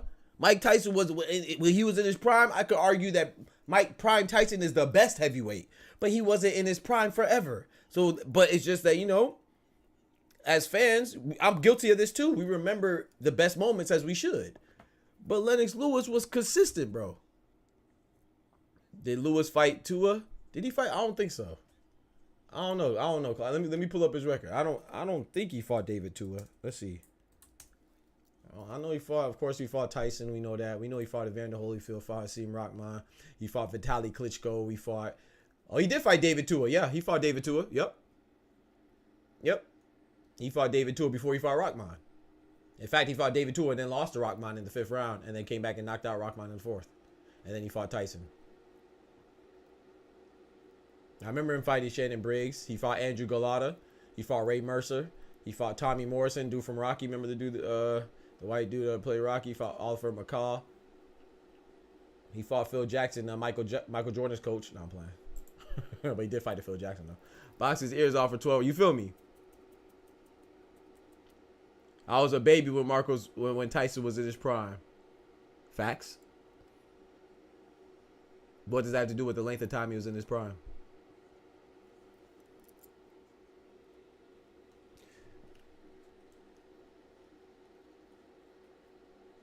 He said I'm capping. I don't understand. What did I say that I attended Mike Tyson's fights? What's wrong with Marcos, bro? I ain't gonna lie, bro. You might get another 600. LeBron equals a GOAT. I got MJ, but ain't nothing wrong with LeBron either. So wait. Marcos came in here and said Buster Douglas beat Tyson, took his soul, and now he's saying that I was a baby when Tyson. So whose side you on? You just a contrarian. I didn't know Lennox Lewis' resume was that. I'm telling you, Illuminati. A lot of people don't. A lot of people don't, man. You just came in here just to talk. Jokic to go. Okay, yeah. Go ahead and give him 600, bro. Clove facts. I just seen that. I would say Lewis' resume is crazy. Yeah. So like I said, I'm not knocking Tyson, bro. What is this man talking? Okay, I have no clue, bro. Some people just like to be disruptive. I don't know. I don't know. Marcos, what's good, Marcos? You good, bro? You drunk? What you on, bro? What you sipping on, bro? You on that Crown Royal? He is on that. Oh, you on that booger sugar? he on that white girl? That boy out there sniffing glue, ain't it? I don't know what's wrong with him, bro. But yeah, so Mike, to be fair though, just to go off what Marco said, I was young. I'm in my mid-30s, so when I seen Mike Tyson was the first boxer that I remember watching, you know, as a youngin with my pops and stuff like that.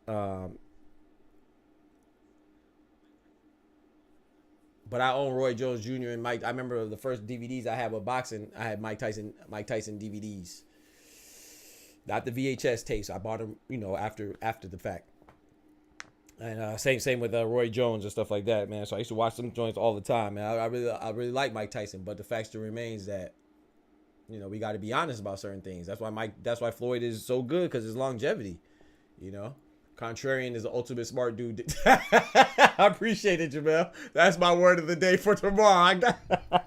I had to drop bombs on him right there.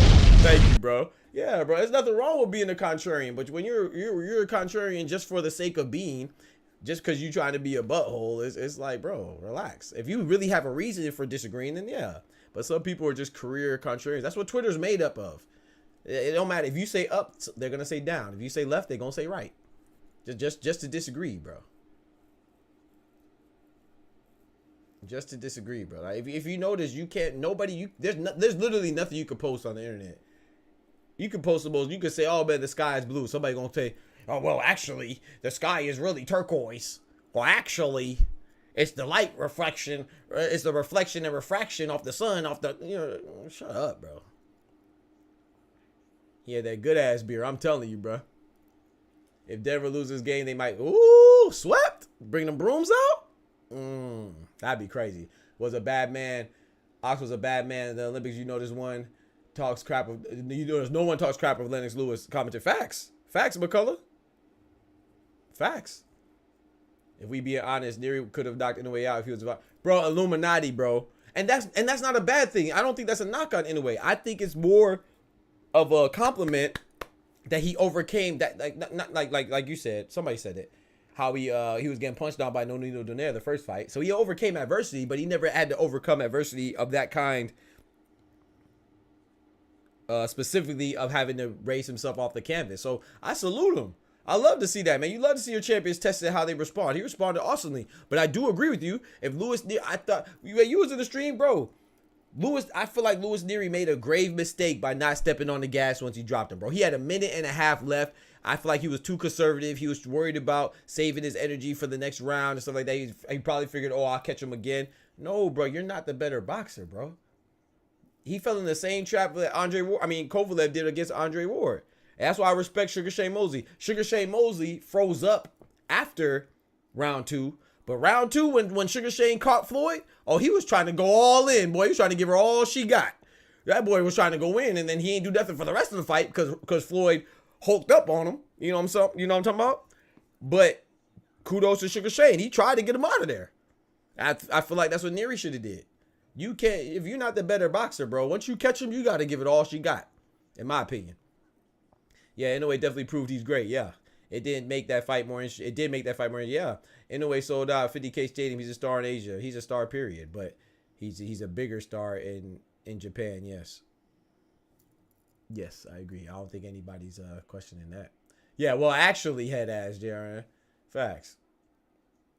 It's amazing that those people exist in real life. Bro, okay, it's scary. And what's the scariest part is that these people are actually allowed to vote. I feel like there should be some type of background check, or you got to pass something. Like, these are the same people that say these silly behind things and really honestly feel this way. They go and have influence real life impactful decisions on society. That's the scariest part when you think about that. Anyway, proved he a dog. Like, that's crazy, Grinch. what Haney got to do with that, bro? Bro, y'all be kicking people when they down. I don't even like Haney, but gosh dang, bro, what Haney got to do with that, bro? What's good, dude? It did make that fight more interesting. They reported Canelo did 900K pay-per-view buy. Hey, Canelo, he a face of boxing, man. I don't know what the reports are, but I will say this too, though, man. And I don't know. I'm not knocking Inoue, but I like when people apply common sense, right? Inoue is a beast. He's the monster. You know what I'm saying? Figuratively, literally, technically, metaphorically, everything. In the ring, physically, he's a monster. However, when people say how much he sold, right, and he packed out the Tokyo Dome, 55,000, that's very impressive.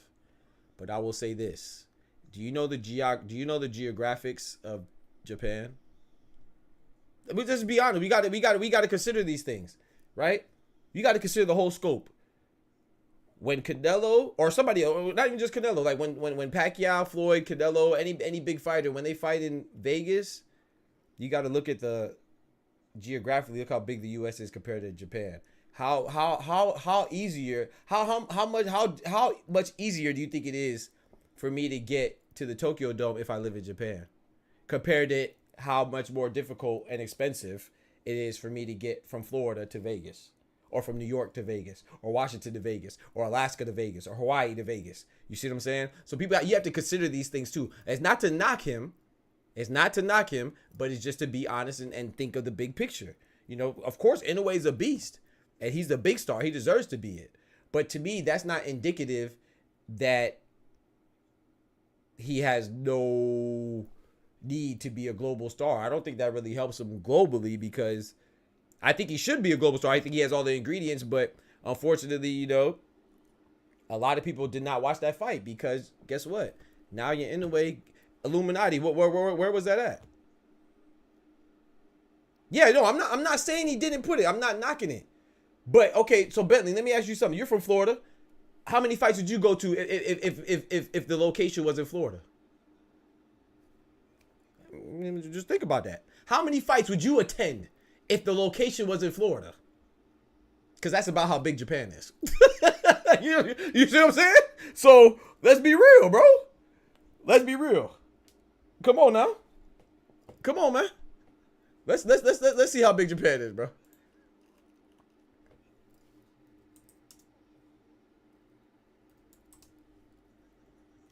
$145 square miles.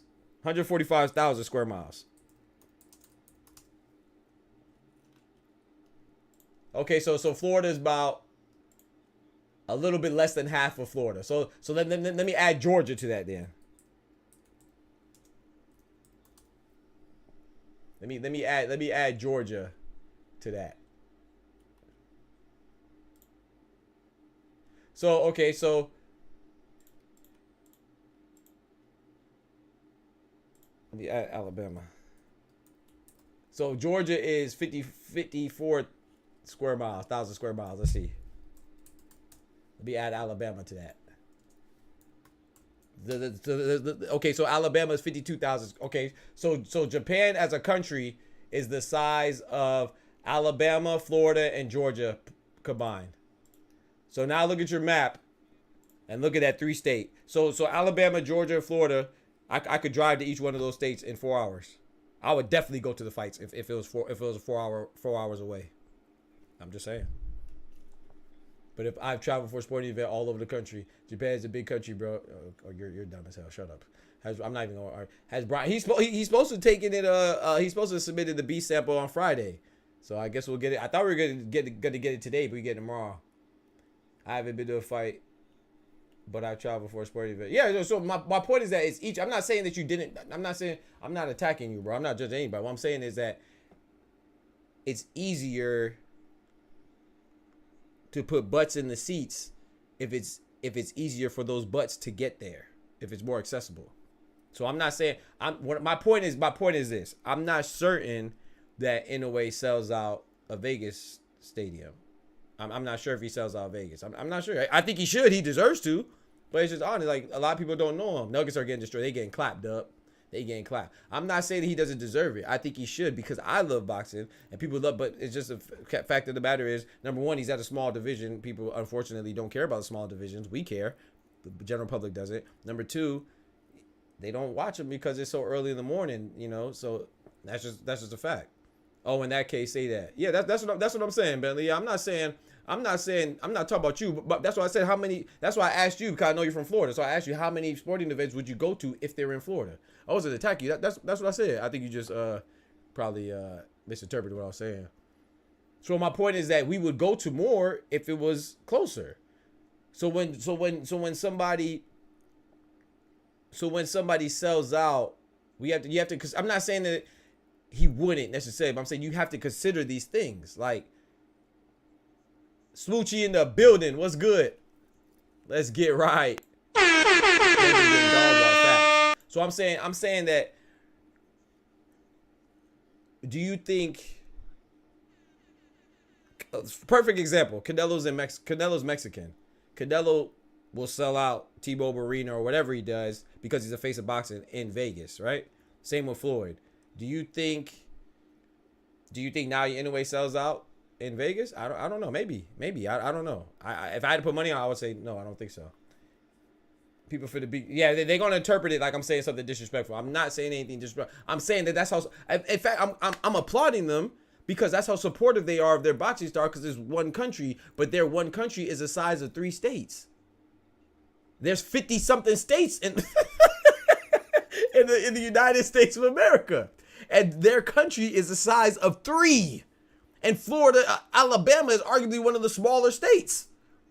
Not geographically wise, but I'm talking about populace wise and stuff like that. So yeah, I said Alabama, Georgia, and Florida is the size of Japan.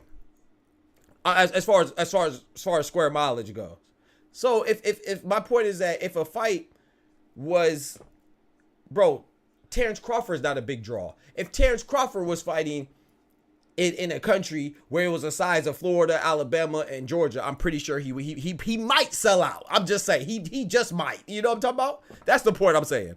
That's all I'm saying. There's a lot of Asians in the USA now. They're the new culture. I don't know what that has to do with this discussion. You have to tell the truth to explain it. Thank you, Illuminati. Nah, he not being disrespectful, bro. He just telling you, thank you, Illuminati. That's all I'm saying. I love Munguia and Inoue. I think he's the best. I think he's a pound for pound. I have him as pound for pound number 1. But it's just some of these numbers are skewed when people say these things like, oh yeah, he told this. Illuminati, Bentley, Clone, y'all watched the fight with me this morning.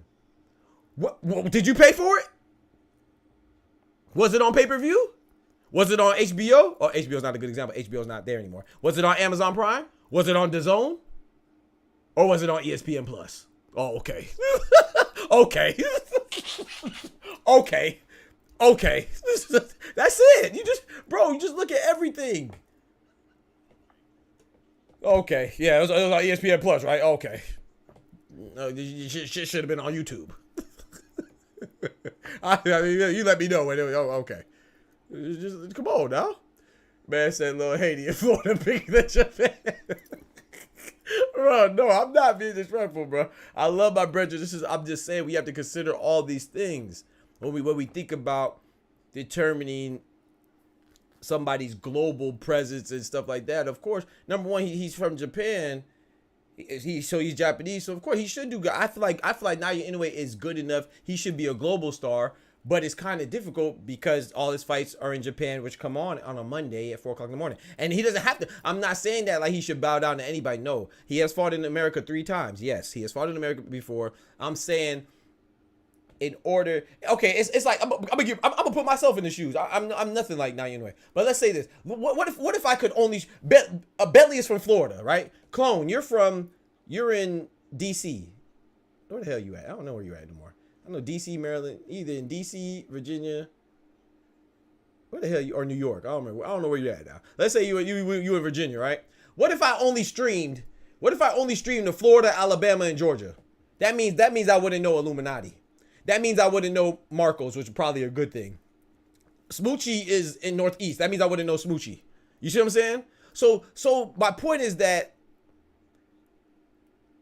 when you're accessible, Marcos is in Texas, right? He said, I'm a Texas boy. Oh, I'm in Texas, boy. Watch your mouth. I don't know what you mean by that, boy. Hey, tighten up. I'll pull up on your ass in Texas. But let's say my point is that if my stream is only limited to people at a certain radius of me, then I'm giving myself less of a chance to be accessible. So I'm not saying that doesn't mean that I'm a less quality streamer. That doesn't, left hook in the building. What's good, brother? That doesn't mean that I'm a lower quality. That doesn't mean I'm less of a quality streamer. I could be the best streamer, but if only a few people could see that what kind of streamer I am, and less people can access it, and the time that I stream is at 4 o'clock in the morning when most people are either asleep or getting ready for work, then it's gonna lower my possibility and probability of becoming a global star or establishing world renown. That's just the facts. No one said, at least I'm not gonna say, I can't speak for everybody. I think that Naoya Inoue is a boxing star. I think he's pound for pound number 1 right now today. I think Terence Crawford number 2 just today. But yesterday before the fight, I had Terence Crawford number 1. So he's obviously a star. But you kind of shoot yourself in the foot because other people, they're not as prone. Like I said, I'm a boxing crackhead, bro. I love boxing, so I'm gonna wake up at 4 o'clock in the morning. A lot of us are gonna wake up at 4 o'clock in the morning. Everybody, the normal person's not gonna do that, no matter how much they like boxing. And then when you add in that you're fighting the smaller weight divisions, and which is not as attractive, unfortunately. The world loves big things, man. So obviously, the most popular weight division is heavyweight. That's just is what it is. So the big you are, the more advantageous it is for you to be a big star. That's all I'm saying. Franklin in the building. He said, "You sensitive, bro. You must be from Atlanta." Nah, that was kind of funny. I ain't gonna lie. That was kind of funny. No, North Carolina, my bad. Thank you. Dude, love Inoue a little too much. He probably number 1. Relax. You don't think so, Franklin? Hey, I'm not mad at you for telling me to relax, bro. I have Inoue number 1 right now today. But remember we were watching. Well, I don't think you were in the stream yesterday. But or this morning when we were watching the fights. I didn't put him over Terence Crawford with that win yesterday, but then I slept on it, bro. And I gotta. It's not only about activity, but I have to include the activity. Not only the fact that he's active, but more so the fact that Terence Crawford has been inactive. I haven't seen Terence Crawford in a year and a half. That doesn't mean that Terence Crawford. Like I said, I think it's debatable. Number 1. So I had Terence Crawford up. I never had Naoya Inoue number 1 until yesterday, but I always thought it was a good discussion.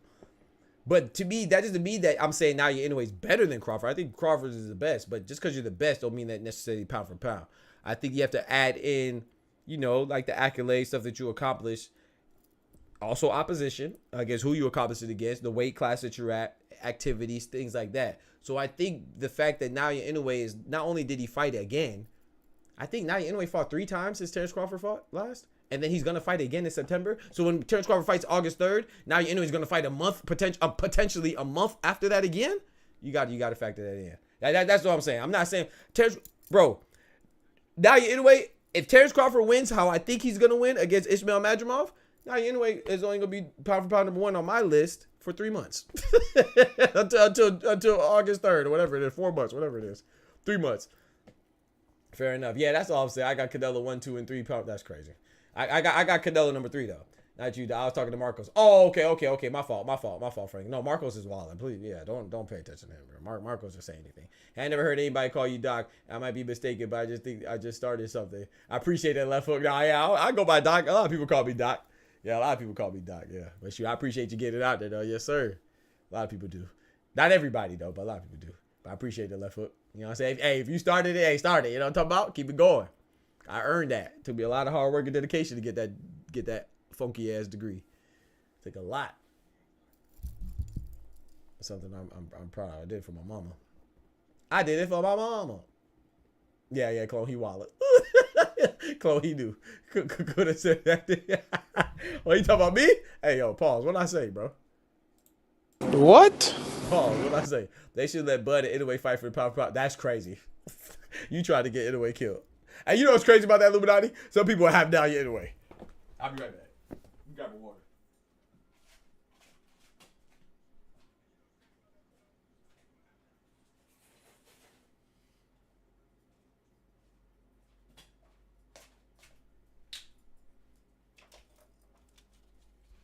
I could have said that differently. That's crazy. Please don't forget to hit that like button if you're on the YouTube side. Please don't forget to hit that like button.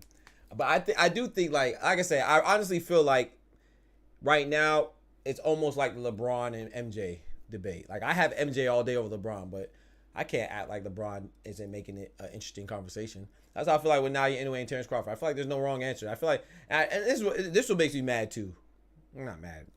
I ain't that serious. But I like kind of annoyed when people act like you're wrong for picking Munguia Inoue or Terence Crawford. Like, bro, it's one or two. You know how many boxers there are? If you have Munguia Inoue number 1 or number 2, or you have Terence Crawford number 1 or number 2, I feel like as long as you have them 1 or 2, they're basically interchangeable. If you want to be real about it, it's like there's so many great boxers. How could you be disrespectful for having somebody the second best boxer of all boxers, or the second best pound for pound? You know what I'm saying? Or Terence Crawford the number 1, or the second best out of all boxers. You know what I'm saying? Like people are they're just I don't know, man, unreasonable, dog. That means you have Terence Crawford. If you have him at 1, and now you're Inoue number 2, or vice versa, that means you have them better than Canelo. That means you have them better than Bivol, Tank, Shakur, Ryan Garcia, Devin Haney, Lomachenko, Kambosos, Deontay Wilder, Anthony Joshua, Fury, Usyk. You see what I'm saying? Like, how could that ever be disrespectful? Just people are just so crazy that they want to convince you to think how they think.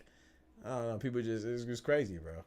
I really don't feel like there's any wrong answer, but I feel like there is an answer that could be defended more effectively and more easily than the other. And I think Terence Crawford is easier to defend for being number 1. But right now, I do have Munguia Inoue number 1. Random question number 2. Who was a bigger disappointment, Riddick Bowe or Broner?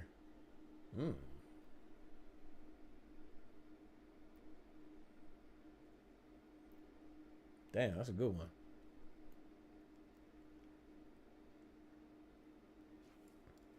I might have to say Broner, bro. No disrespect. But I might have to say Broner.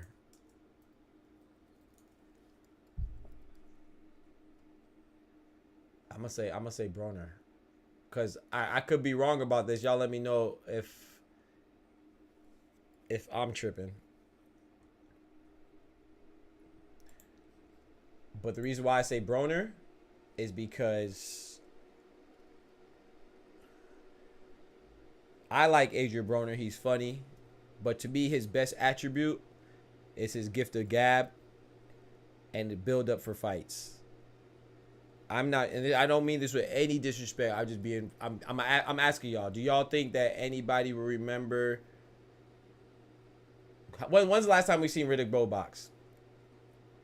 Gotta be what, 30 years ago, maybe, right? On the low end. Do you think 30 years from now, people will talk about Adrian Broner, the boxer? Do you think? I don't know. I kind of feel like they won't, unfortunately. Like, I like Broner, you know. He was fun to watch, especially him and Paulie Malignaggi was fun. You know, his antics are funny. You know, like I say, he has one of the best build-ups. But do you think, like, I don't know. Does Casemiro and Munguia fought before? No, they haven't fought before. Ravioli. Dang, I don't know how long ago you asked that, bro. I just saw that message. I apologize. I'm not repeating what you said. They threw me in jail. That's crazy. They took David Haney off the Power Pilots on the 1 loss. But remember, come on, man. Illuminati, you know what time it is, man. You know what time it is, Illuminati. Come on, man. I'm not going to lie, though. I'm going to be honest, Illuminati. You made a very good point about Loma losing twice. However, I will say this. Assuming this is only assuming that the Ryan Garcia was clean, because assuming he's clean, which I don't think it will come back clean. I hope it does, but I don't think he will.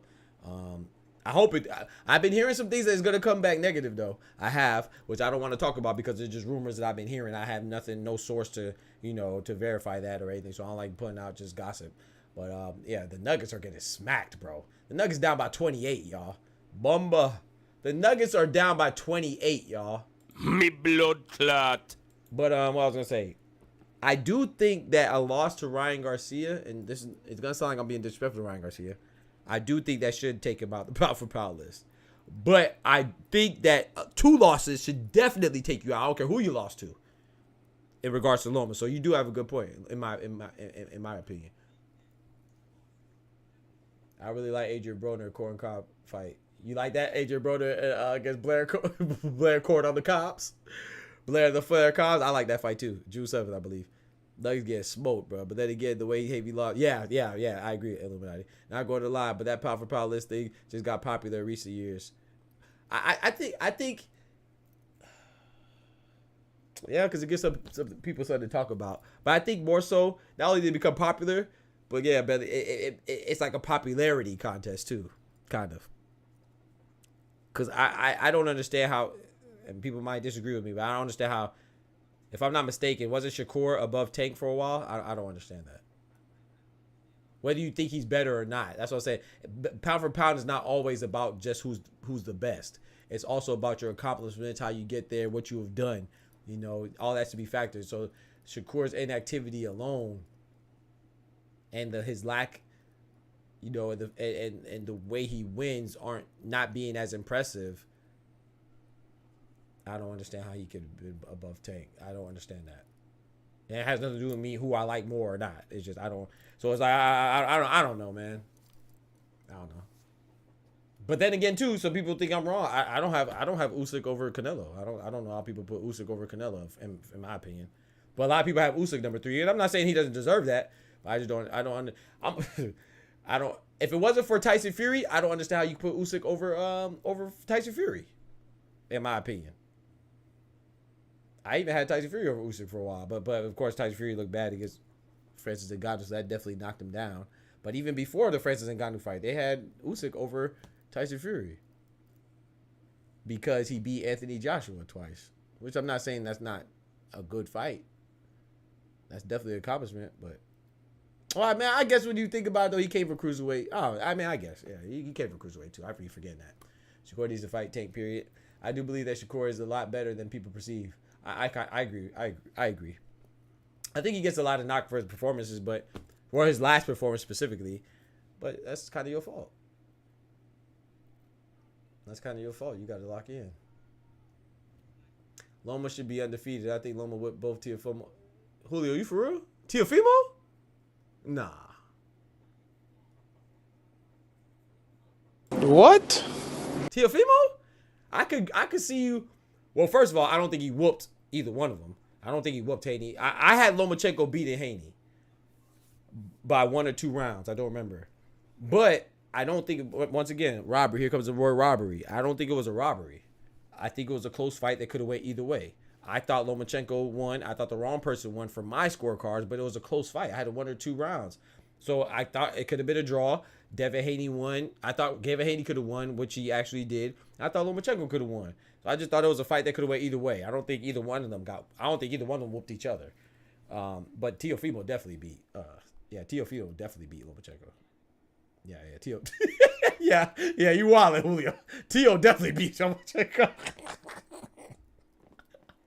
The only thing he could have did more was put him to sleep. That's the only thing he could have did more.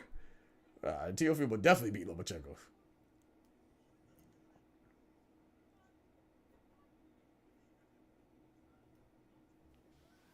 Yeah. I disagree there. Loma better beat Kambosos. Kambosos got lucky with Tio. See, Jamil, I agree, but I disagree. I feel like I know a lot of people say Kambosos. I know a lot of people disregard Kambosos, but I it's hard for me to say somebody got lucky, man. You know, even the Marquez punch on Pacquiao where he closed his eyes. Yeah, he closed his eyes, but he still have to know. You still have to know whether your eyes are open or not. You still got to know where your opponent is or the approximate location of your opponent. He had echolocation on that fist. You know what I'm saying? He ain't like he closed his eyes and punched up here. He closed his eyes and landed right on the button on Pacquiao. And I wouldn't even say that's lucky. His eyes were closed. So my point is that these are pugilists, man. These are professional championship, world-class level pugilists. I can't say Kambosos got lucky against Tio. Because a lot of people say, oh, Tio had a bad night. What if Kambosos had a training camp and he had trainers and coaches that studied Teofimo and knew what Kambosos could do to take away Teofimo's best weapon? But no, we don't say that. We say that Teofimo had a bad night. Same with Sandor Martin. We say Teofimo had a bad night. Fuck that. Excuse me. Forget that. What if Tio? That's just Tio, man. When Tio look good, we praise him. When he look bad, it's Tio. It ain't somebody else because he look bad. I'm not saying that you said that, Jamel. I'm not saying you said that, but I just feel like, yeah, thank you, Illuminati. I don't know why we do that for Teofimo, bro. I feel like he's the beneficiary of that so much. When Tio looks good, oh, that's Tio, bro. That's Tio. When he looks bad, oh, that wasn't Tio. That was Tia. That wasn't Tio. That was Tia. Come on, man. No, Tia Tamara had ass. Oh, Tio Tamaro. That wasn't Tio, that was Tamaro. Come on, man. That was Tio, bro. Tio just might be J.R. Smith. I love making basketball references, man. It's like J.R. Smith. J.R. Smith might drop 50 on your head top one night. J.R. Smith might come back and go 0 for 30. You know what I'm talking about? That's Tio. He's just inconsistent, man. That's Tio. It ain't somebody else. That's Tio. That's him. That's him. He might clutch the game. He might sell the game. That's him. Who that? What up with it? Marquez threw a good punch. Kambosos won all the cards. Tio got up and outboxed him just by pay. No, I'm not mad at that, Jamel. I'm not mad at that. I'm not mad. You're right because it did end differently. I was just giving you an example for the luck thing, for the luck part. I'm not saying it was the same fight. No, I'm talking about the luck part. Like some people would say that was lucky because he closed his eyes. What he knocked about. That's the core. I wasn't saying that it was the same type of domination or impressive type of win. I wasn't making a parallel between the two wins. I was saying the lucky part. I don't think Kambosos got lucky against Tio. Even if you want to say the judges, I don't think he got lucky at all. I watched that fight again. I watched it multiple times. Every time I watched it, I had Kambosos winning. Not by a lot, but I had him winning. I hear you. Okay, bet. Tio was getting on Kambosos' ass in that 12th round. Yeah, facts. Yeah. But one round, it's a 12-round fight, And I tell people all the time when you judge fights, that's the thing. It's not just one fight, right?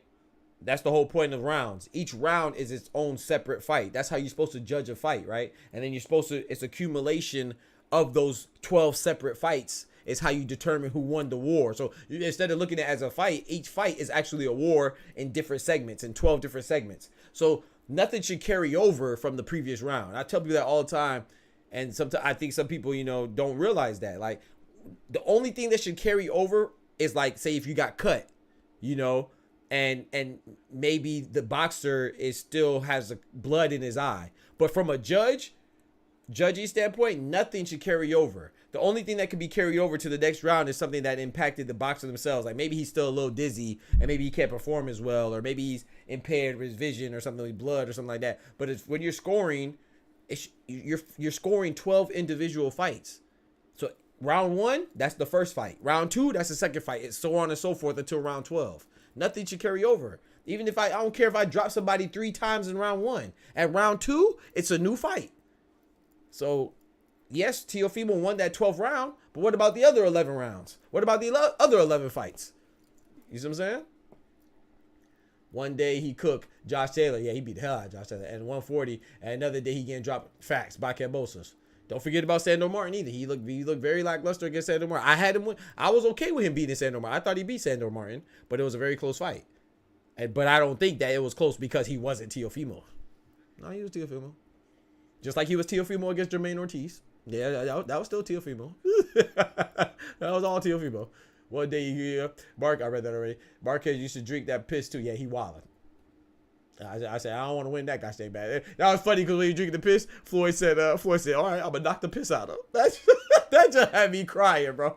Let's not forget that, even though it's a random ass statement. Hey, Marquez on that, on that urine. Tio was emotional against Cambosos. That might be true. Tio was sharp against Josh Taylor and Lova. That might be true. You might be right. Can I ask you a question, Doc? How did you fall in love with boxing? That's a good question, Left Foot. I remember my youngest time watching it. Like I said, when I remember Mike Tyson, I remember my father watching it. My father wasn't a big boxer. I watched boxing way more than my father, but at the I just remember that being my introduction to it. But I'll say when I fell in love with boxing was between high school and college, especially in college when I started boxing myself. Because so when I got to college, in high school I played sports. I played basketball, football, ran track, and I was in AP courses, honor courses in college. I took dual enrollment, so I was college courses while I was in high school. But when I always had a physical outlet. That's the point I'm making. When I got to college, I had a scholarship and all that stuff just for academic scholarship. I was going for engineering, but I didn't have a physical outlet. It was my first time like just studying and not playing sports. So then I was like, oh, okay, bet I found a boxing gym in the city, a local boxing gym, and then that's what made me fall in love with it again. Or like fall in love with it. Like I always liked it, but I wasn't in love with it. I fell in love with it when I started boxing. Amateur, yeah, I competed as an amateur, yeah. Yeah, I got my amateur license in my boxing book. Yep, yes sir, I do. Not a professional though. Gorilla piss is crazy. That's a good question though, Left Foot.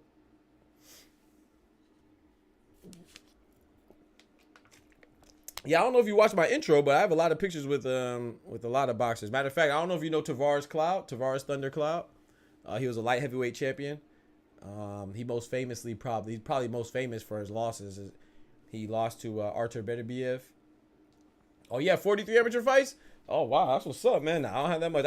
Well, to be honest with you, I don't have any official fights. So I had three. Well, I had three because amateurs. They don't unless you know the people. They don't set up the fights beforehand, right? I fought at 140, and but I was gonna say I fought at the same gym that Tavares Cloud came out of in Tallahassee. But what I was gonna say. Oh, so I remember I traveled twice. Once to Leesburg, one to Jacksonville. Good explanation, bro. I learned the judging game from Jermaine Taylor. Jermaine Taylor is actually my favorite fighter. That's my first favorite fighter. Jermaine Bad Intention Taylor. I used to go watch him and Jeff Lacey spar, and they counted each round as a fight. Yeah, facts, Jamel. I spar with Tavares. Oh, word?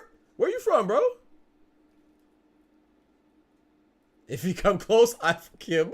Bro, Maverick, that was too funny, man. Shout out to Old Cinnamon, man. Yeah, Hopkins put it in bed. Yeah. So I traveled, and I had my family, my friends come out, and they even traveled with me, man. And I didn't get a fight. I had a fight because my coach knew one of the coaches that were going to be at the other gym that was showing up for the amateur fight, right? When I got there, they thought I was a 140. I'm like, bro, what you mean think I'm 140? They thought I was 160.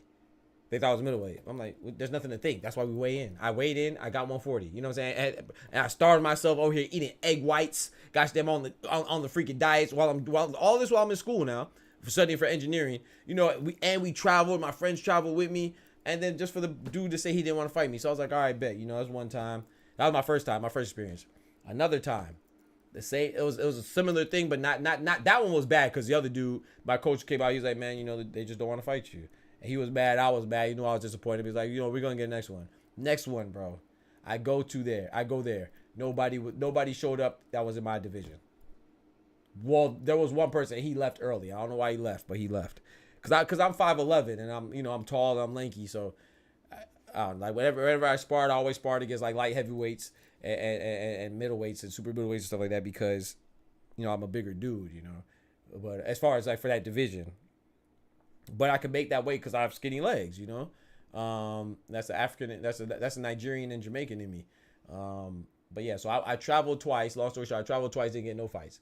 The third time was in the city. I didn't get a fight again. So I was like, man, I can't do this. I can't keep losing all this weight and going on this diet and studying. I'm struggling on my test because, that's just time, right? When you're not focused on one, you have to split your time. No matter how dedicated you are, there's only so many hours in a day. So I'm over here trying to study and trying to train, and then me doing all this training, and then I don't get fights.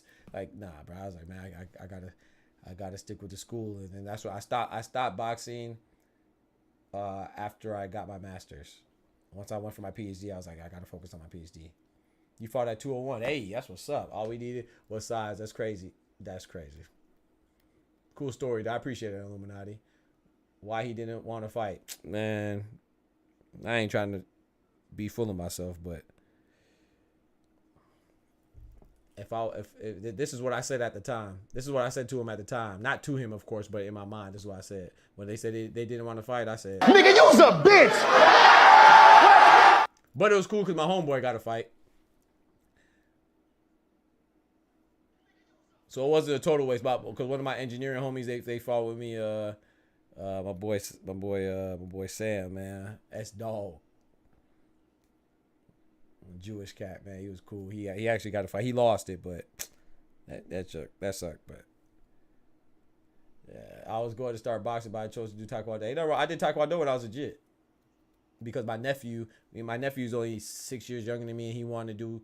I told this was when I was young. I think I was like in 6th grade or 5th grade, and I forgot what he had to do. I had good grades or something like that. He wanted to do taekwondo, but he wanted me to do it with him. I said, all right, bet if you do. I remember he had like get like good grades in school or something like that. He did, and my mom put us both in. I told her he didn't want to do it by himself. I told her I'd do it with him. So we didn't do it for long, but yeah, I did taekwondo for a little bit. Hey, Doc, love, bro, respect. Hey, same to you, bro. Same to you, man. You got there. Yeah, man, I tried, bro. I actually, unfortunately, I got more sparring than I got actual fights, but I do have my amateur license in my boxing book. I can show you. Hold on, let me see if I can find it. I'll be right back.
I almost couldn't find it. I can show y'all, but make sure it don't show my government name on it. Got my government name. I don't want, I'm talking about people be hacking. Well, there you go right there. Oh, what? You see it right there? Well, USA Boxing. That's my little amateur booklet. Let me see if I can show you Colorado Springs. Y'all don't laugh at my picture now.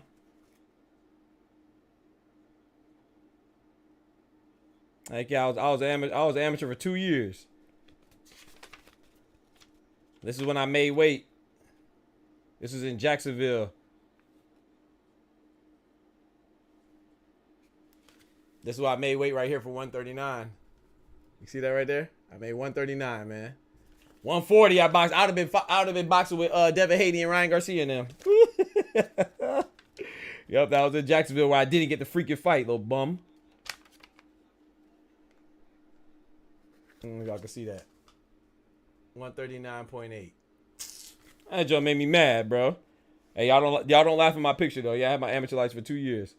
See if I can show y'all without showing my I don't want to rip my book though. There you go right there. There go my picture. I look like a convict, bro. I look like a convict, bro. That's Otis.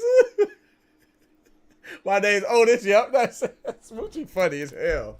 What's wrong with Smoochie, man? Otis. Yep, that's it right there. My wife named Dolores. That's crazy. You look angry in that picture. I was angry. I was supposed to look angry. I'm boxing. That's probably why they got scared. They see my picture. They go off of the. Hey, off of the. Hey, I'm hungry, bro. Jeez, I'm supposed to look angry, man. You know how much I've been starving. I just weighed in at 140, 139, bro. I'm hungry. I'm supposed to be mad. That's one thing about boxing, man. You got to make weight. That's what I love about boxing, man. Everything about boxing just it makes you do what you're supposed to do because even if you like your opponent, just the fact that you got to make weight, I'm already angry, bro. You made me. I got to make this weight. I made this weight. Now I'm definitely finna whoop somebody. You know how much I had to. How many beans I ate? How many egg whites I done ate? I can't eat the yolk, just the whites. Going to sleep hungry? Nah, bro. I got mine. I would love to share with you. That's a fact. Hey, how'd you get into boxing, bro? I ain't ask you. And enough respect to you too. So yeah, the dopest thing was, you know, just like. I got to actually spar, you know, like Tavares Cloud and stuff like that. Him being a pro champion, former champion. I sparred quite a few pros. I sparred an older gentleman who was a former light heavyweight, not a world champion, but he was a champion too. You know they have so many belts and stuff like that. I think he got to like some type of city champion or something like that. That's dope. I was ever a part of was Kansas City ring. That's what's up, man. That's dope, man. You ever did the Golden Gloves? Where was kids from Ireland, Japan? There was kids from Ireland, Japan. Hey, that's dope. Did the long hair affect scoring? Oh, no. So, like, well, every time I sparred, I would have my hair tied back. Or either braided or tied back. So, can't fathom Doc doing high kicks and leg sweeps. Bro, chill out. Maybe you should make a comeback, Doc. You making lots of money. I appreciate it, Julio. My homeboy, you know what's crazy you said that? My homeboy was just talking to me about that. He said, man, you should go back and try. He said, why not? I said, man, I'm too old, bro. He's like, man, old nothing, shoot. I'll be out there like George Foreman. I'm talking 45. Hey, he talking about, nah, but I mean, Triple G was what? You know, he was a champion at 36. I don't even got to be a champion, but just to do it. I do miss that physical outlet, man. I would love to get back into it, man. I still got my boxing. Let me see if I still got my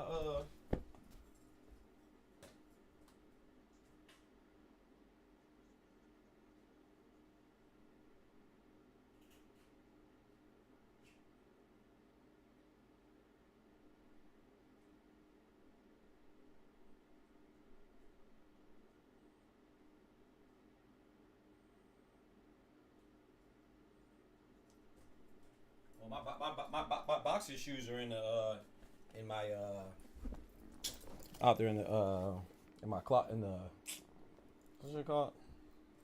In the laundry room somewhere. In a bag. I don't feel like digging that out, but I just found this. This is it's a little dusty because I try to keep it. These are just two. This glove right here. This is Pacquiao's signature right here.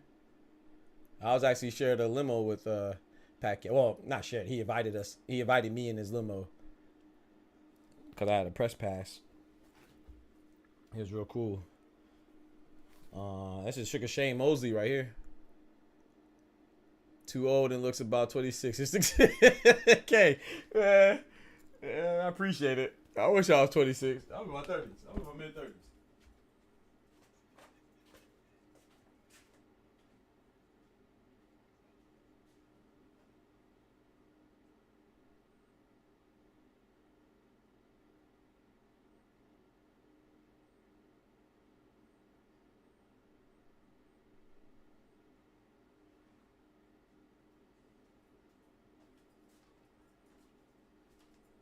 This one right here, I believe this one. You gotta forgive me because I have quite a few. This one right here is Juan Manuel Marquez's signature right here. I believe that's Marquez's. I have Ruslan Provodnikov, Freddie Roach's. This one is a blow-up glove because I ran out of actual gloves. I was so mad because really I ran out of actual gloves on this trip because my homie forgot his gloves. So, you know, me being a, you know, kind of hard to soul that I am, I got it from my mama. I gave him my gloves, and now I had to get a blow-up glove. And this one right here is that's Terence Crawford's signature. This is actually a blow-up glove. It actually says my name on it right there. He dedicated to. That's why I rock with Terence Crawford, man. He was like, I'm gonna write it to you. And this is one right here is Andre Ward. You can see it says SOG. Andre Ward SOG. He's going to have the comeback of the century, bigger than the 3-1 cup. Better be a start at 33. He can definitely return. I appreciate it, y'all. I'm 33 now. That's what's up. We about the same age, left foot. I'm a little older.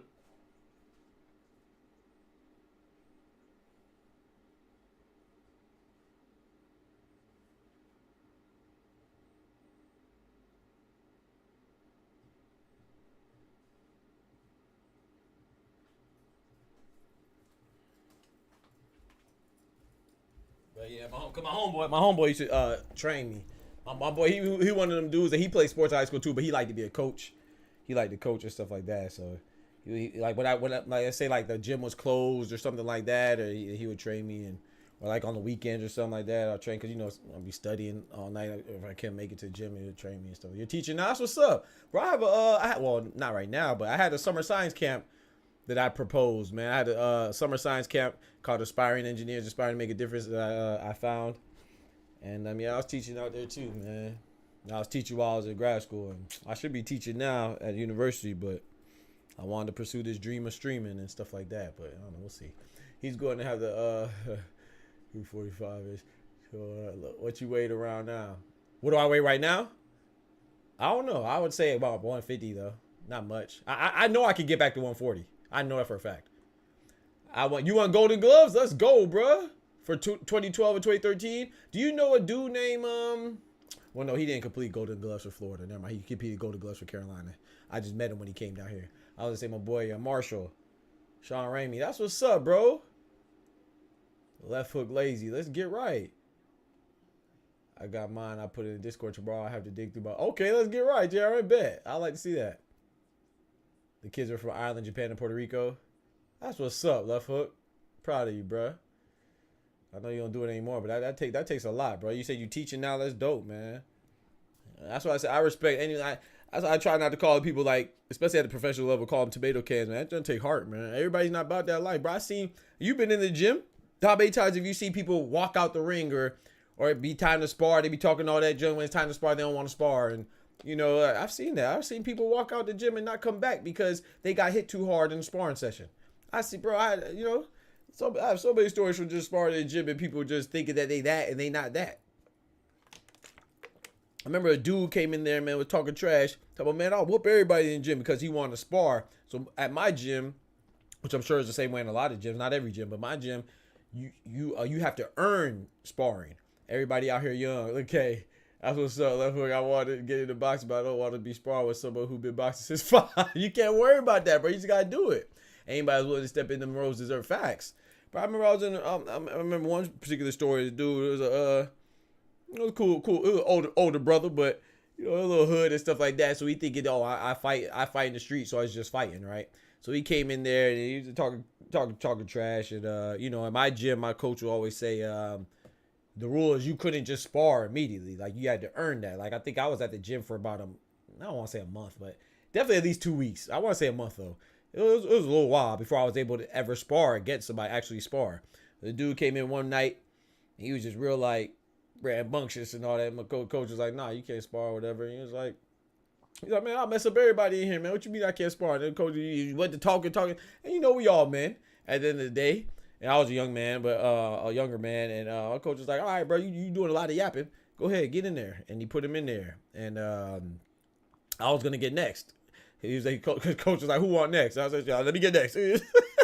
But he went in there with my boy Ambrose. And buddy just came out there swinging. You know, he just thought it was fighting. And he came in, bro. The first swing he threw a haymaker and fell out the dang on ring, bro. Had his ass all in the air, crack showing.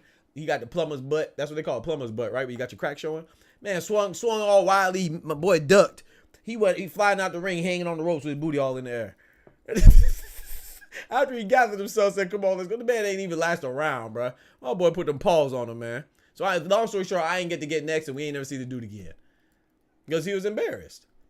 And people think that just fight. Yeah, I mean, it's fighting, but it's a fighting style. Like boxing is a type of fighting, karate is a type of fighting, wrestling is a type of fighting. These are all types of fighting. So you think you just go fit to get in there and roll? Not saying you can't be a phenom. Some people probably just get in there and go crazy the first day. But man, you better respect it. Man, had his booty in the air, JRN. I'm talking about hanging off the ropes. What's wrong with you, boy? Get extra mad because they got their ass beat in the smart facts. Bro, a lot of times, and tell me if I'm lying, left hook. It's not even, let's say, tell for me, they were showing me fundamentals in the first gym, the second gym I went to, I told them about experience. I got my first bar, but that's all right though. Ain't nothing wrong with learning like that. But that dude, you just gotta be humble, man. And the dude, tell me this: when you're boxing, right, and especially when you're sparring, a lot of times when you're sparring, you're working on something. You're not just in there just fighting. Number one. Number two, a lot of times people get their butt whooped not because they can't fight or they're not a good fighter, but you just don't have the stamina, bro. Boxing is not just swinging. You gotta pace yourself. You know what I'm talking about? You not just 3 minutes don't sound long until you in the ring. Bro, I never knew how long 3 minutes, freak that. I never knew how long 2 minutes could be until I was in that ring, bro.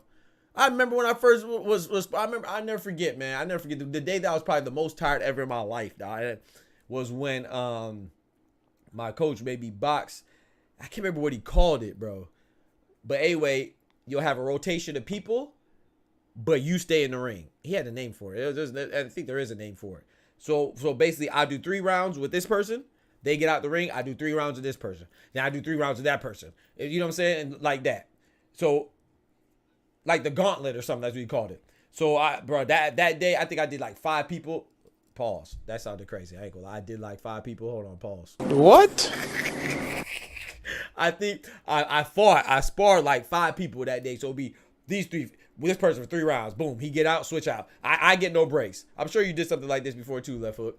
I had been in many fights in school prior to me learning my fundamentals. I wasn't scared of the kind of facts. Yeah, facts. I think in order to box, you have to be. I'm not saying it's a prerequisite, but it's good that you aren't afraid of confrontation and contact, right? Because that's at the end of the day, that's what it's gonna be. It's gonna be me or you. It's gonna be contact. So see my fair share of that in all types of sports, right? I used to play rugby. Oh, word? Oh, rugby, that's a tough sport. Just started doing it again. So that was me. I still had that speed and stamina. I came back and couldn't get past the 5 laps at the beginning, but had to push through. Yep. Round robin, something like that. Yep. Yeah. Okay. You should be tired. And that's the thing too. After I was in great shape, man. Because after boxing, I would go play basketball. Just for the extra cardio. And that's why, even when I was in the gym, man, I'm not saying that I was the most skilled, because I definitely wasn't. Like I said, I had people in there that was Golden Glove champions in their respective states, had some professionals in there. But I never got, I can honestly say, you don't win or lose sparring sessions, but when you feel like you won, when you feel like you lose. There's been times I feel like I lost, but I never got my butt whooped just because off the strength of me having good endurance, and good stamina, because that's one thing I always told myself. I said, man, if I lose a fight because somebody's better than me, I'm cool. But the last thing I want to do is lose a fight because I'm tired. You ain't finna beat on me because I'm tired. I don't get tired. So I remember my coach would tell people to go work out with me because I get them in shape, because I was always in the best shape. I always make sure that no one's gonna outwork me. I always live by that. Even in school, I might not be. I mean, I'm smart. I ain't gonna act like I ain't smart now, but I don't care about being the smartest, or I even act like I'm the smartest, but I definitely ain't nobody outworking me, because that's something I can control. I can't control, if someone's just naturally gifted and smarter than me, got faster hands than me, or they hit harder than me. I can't control that, but I can control how hard I work. I control that I can outwork you. at the very least. We'll use a bat to get dizzy and then start the sparring round. I train with Cubans, man. They got all kinds of shit they would do. Use a bat? Damn. I ain't never do that. You ever chase chickens? I did that. Use a bat? One of my coaches had a farm. Go and chase the chickens. That helps your agility. You said you out there using a bat. The only thing I did like to get dizzy, like they hit themselves with the bat. What you mean?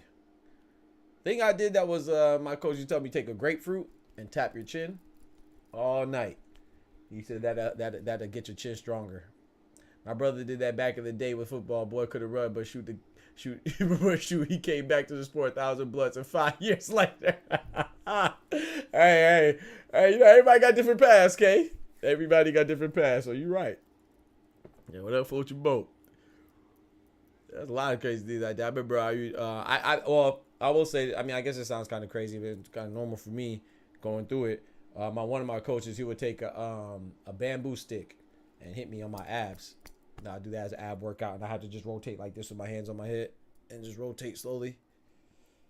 But I never got hurt to the body. I remember one time my coach yelled at me because I was sparring with this new kid that came out of well, he wasn't new, but he was at a gym that he knew, and he came out of town. He wanted to go pro. You know, he get to talking and stuff. He's from Miami, so I was sparring with him, and then he kept going to my body because I was a little taller than him. I was like, man, now you know I have a good body, so.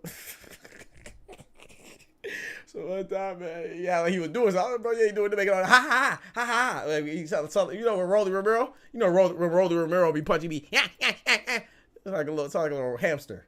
But he wasn't doing that like that. But he was like ha, like you know, it's like making it sound like he was doing more than he was. So I said, all right. I was walking him down a little bit, and he tried to explode out the corner, hit me in my stomach. So one time I hit him, and I knew he was gonna attack. So I just stood up there like this, put my hands up. He did like a 5-punch combination to my abs.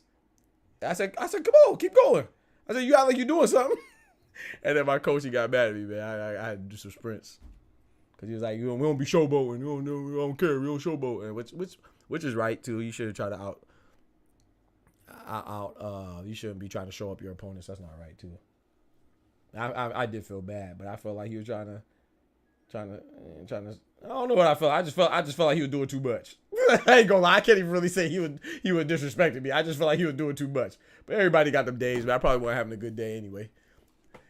It's kind of simulated being hurt. Oh, okay. But that bat though, that sounds crazy. I ain't chased no chickens, but they used to chase the kind of me, so I beat. So best believe I had to sprint them. Can't just not stop. They're all crazy, man.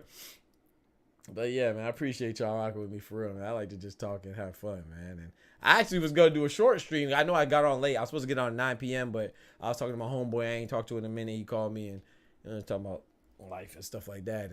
And plus, I just dropped a video about Take, Yosuke Take, Yoshiki Take. I just dropped that video, so took me a little longer than I thought to get on, but yeah, I appreciate y'all joining, man. I think I was like 30 minutes late or something like that, so I apologize for that. But yeah, man, that's dope though. Left hook, that's dope, man. Left hook lazy. So let me ask you something. Is your name Left Hook Lazy? Like, is that a reference to Left Hook Lazy, like Jeff Left Hook Lacy, or no? Or no, just a coincidence, or no? Or it has something to do with that. Jeff Left Hook Lacy.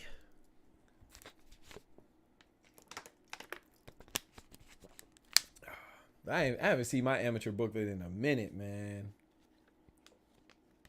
That's crazy. I look like a gosh dang thug. I look like a gosh dang thug right there, bro. Dang, this was so long ago, bro.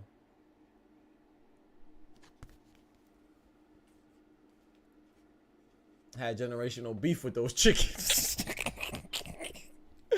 Oh boy, we going to Chick-fil-A now just because the chickens, ain't it? Try to get back on them chickens.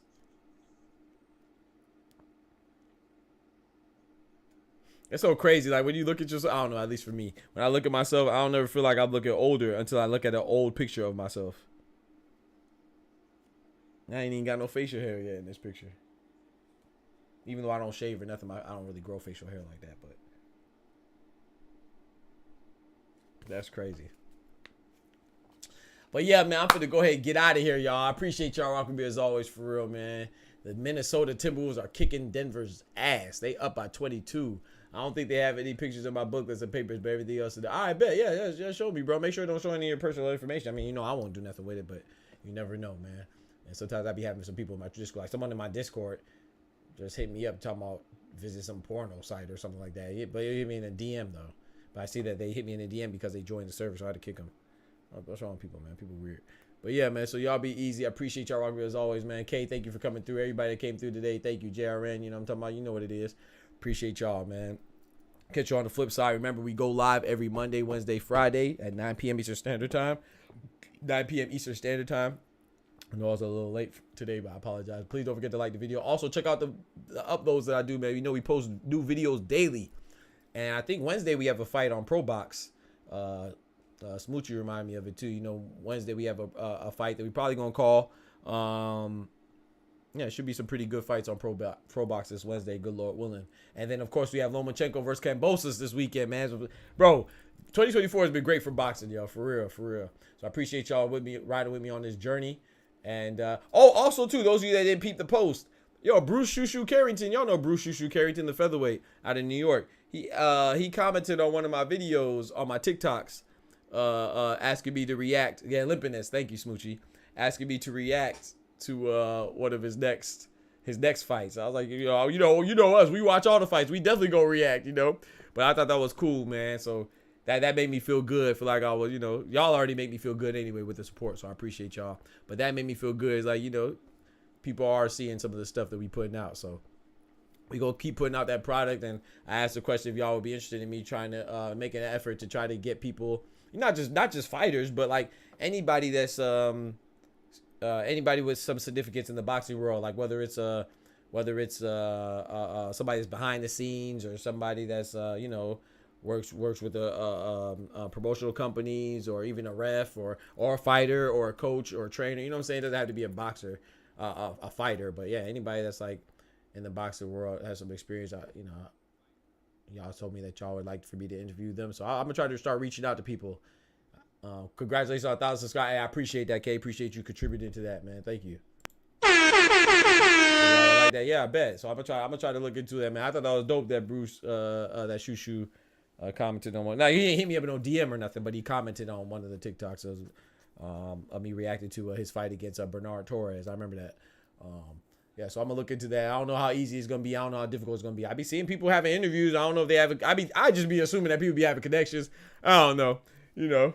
But I got a connection, the most important connection. That's a connection with God. So whatever we have, whatever is ours, nobody can take away from us. So God to make it happy. You know, I didn't ask for that. So, you know, he just came and commented on the video. So I'm gonna see if I could, you know what I'm saying, flip it into something. You know what I'm talking about? We'll see. What's your TikTok again? On the screen right there. All the information on the screen. What is it? Dr. PGNGM. DRPGNGM. Everything's right there, man. My Cash App, my Instagram. You know, the email. If you have any questions that you want me to address on stream, we could do that. Like I said, if anybody wants to talk, Kane, you want to talk, join the stream. Join the Discord. I'll pull you up on the screen right here. If you don't have a camera, don't want to be on there, you can just hear your voice. Yeah, anybody can come and talk to me. It ain't just me on the mic, you know. I have some ideas that's for the stream as well when we grow and stuff like that for stuff like that too. But yeah, anybody want to come talk? Come on. But yeah, Dr. PGNGM on all socials, Twitter, Instagram, Cash App, TikTok, all that. I didn't even see it. It was right there. I know. I have a lot of stuff. That's not your fault though. I have a lot of stuff on the screen though. Rest in peace, all the greats. So it's not your fault. I thought about toning it down, but I was like, man, nah, man. This kind of expression is kind of reflective of me, so I gotta. And sometimes I be trying to find that line between expressing myself and not being too much, or you know what I'm saying. But yeah, I was gonna change it up a long time ago, but I wasn't sure about it. But I was like, you know, that's part of me though too, still. So long story short, it's not your fault. I have a lot of stuff on the screen, so I understand.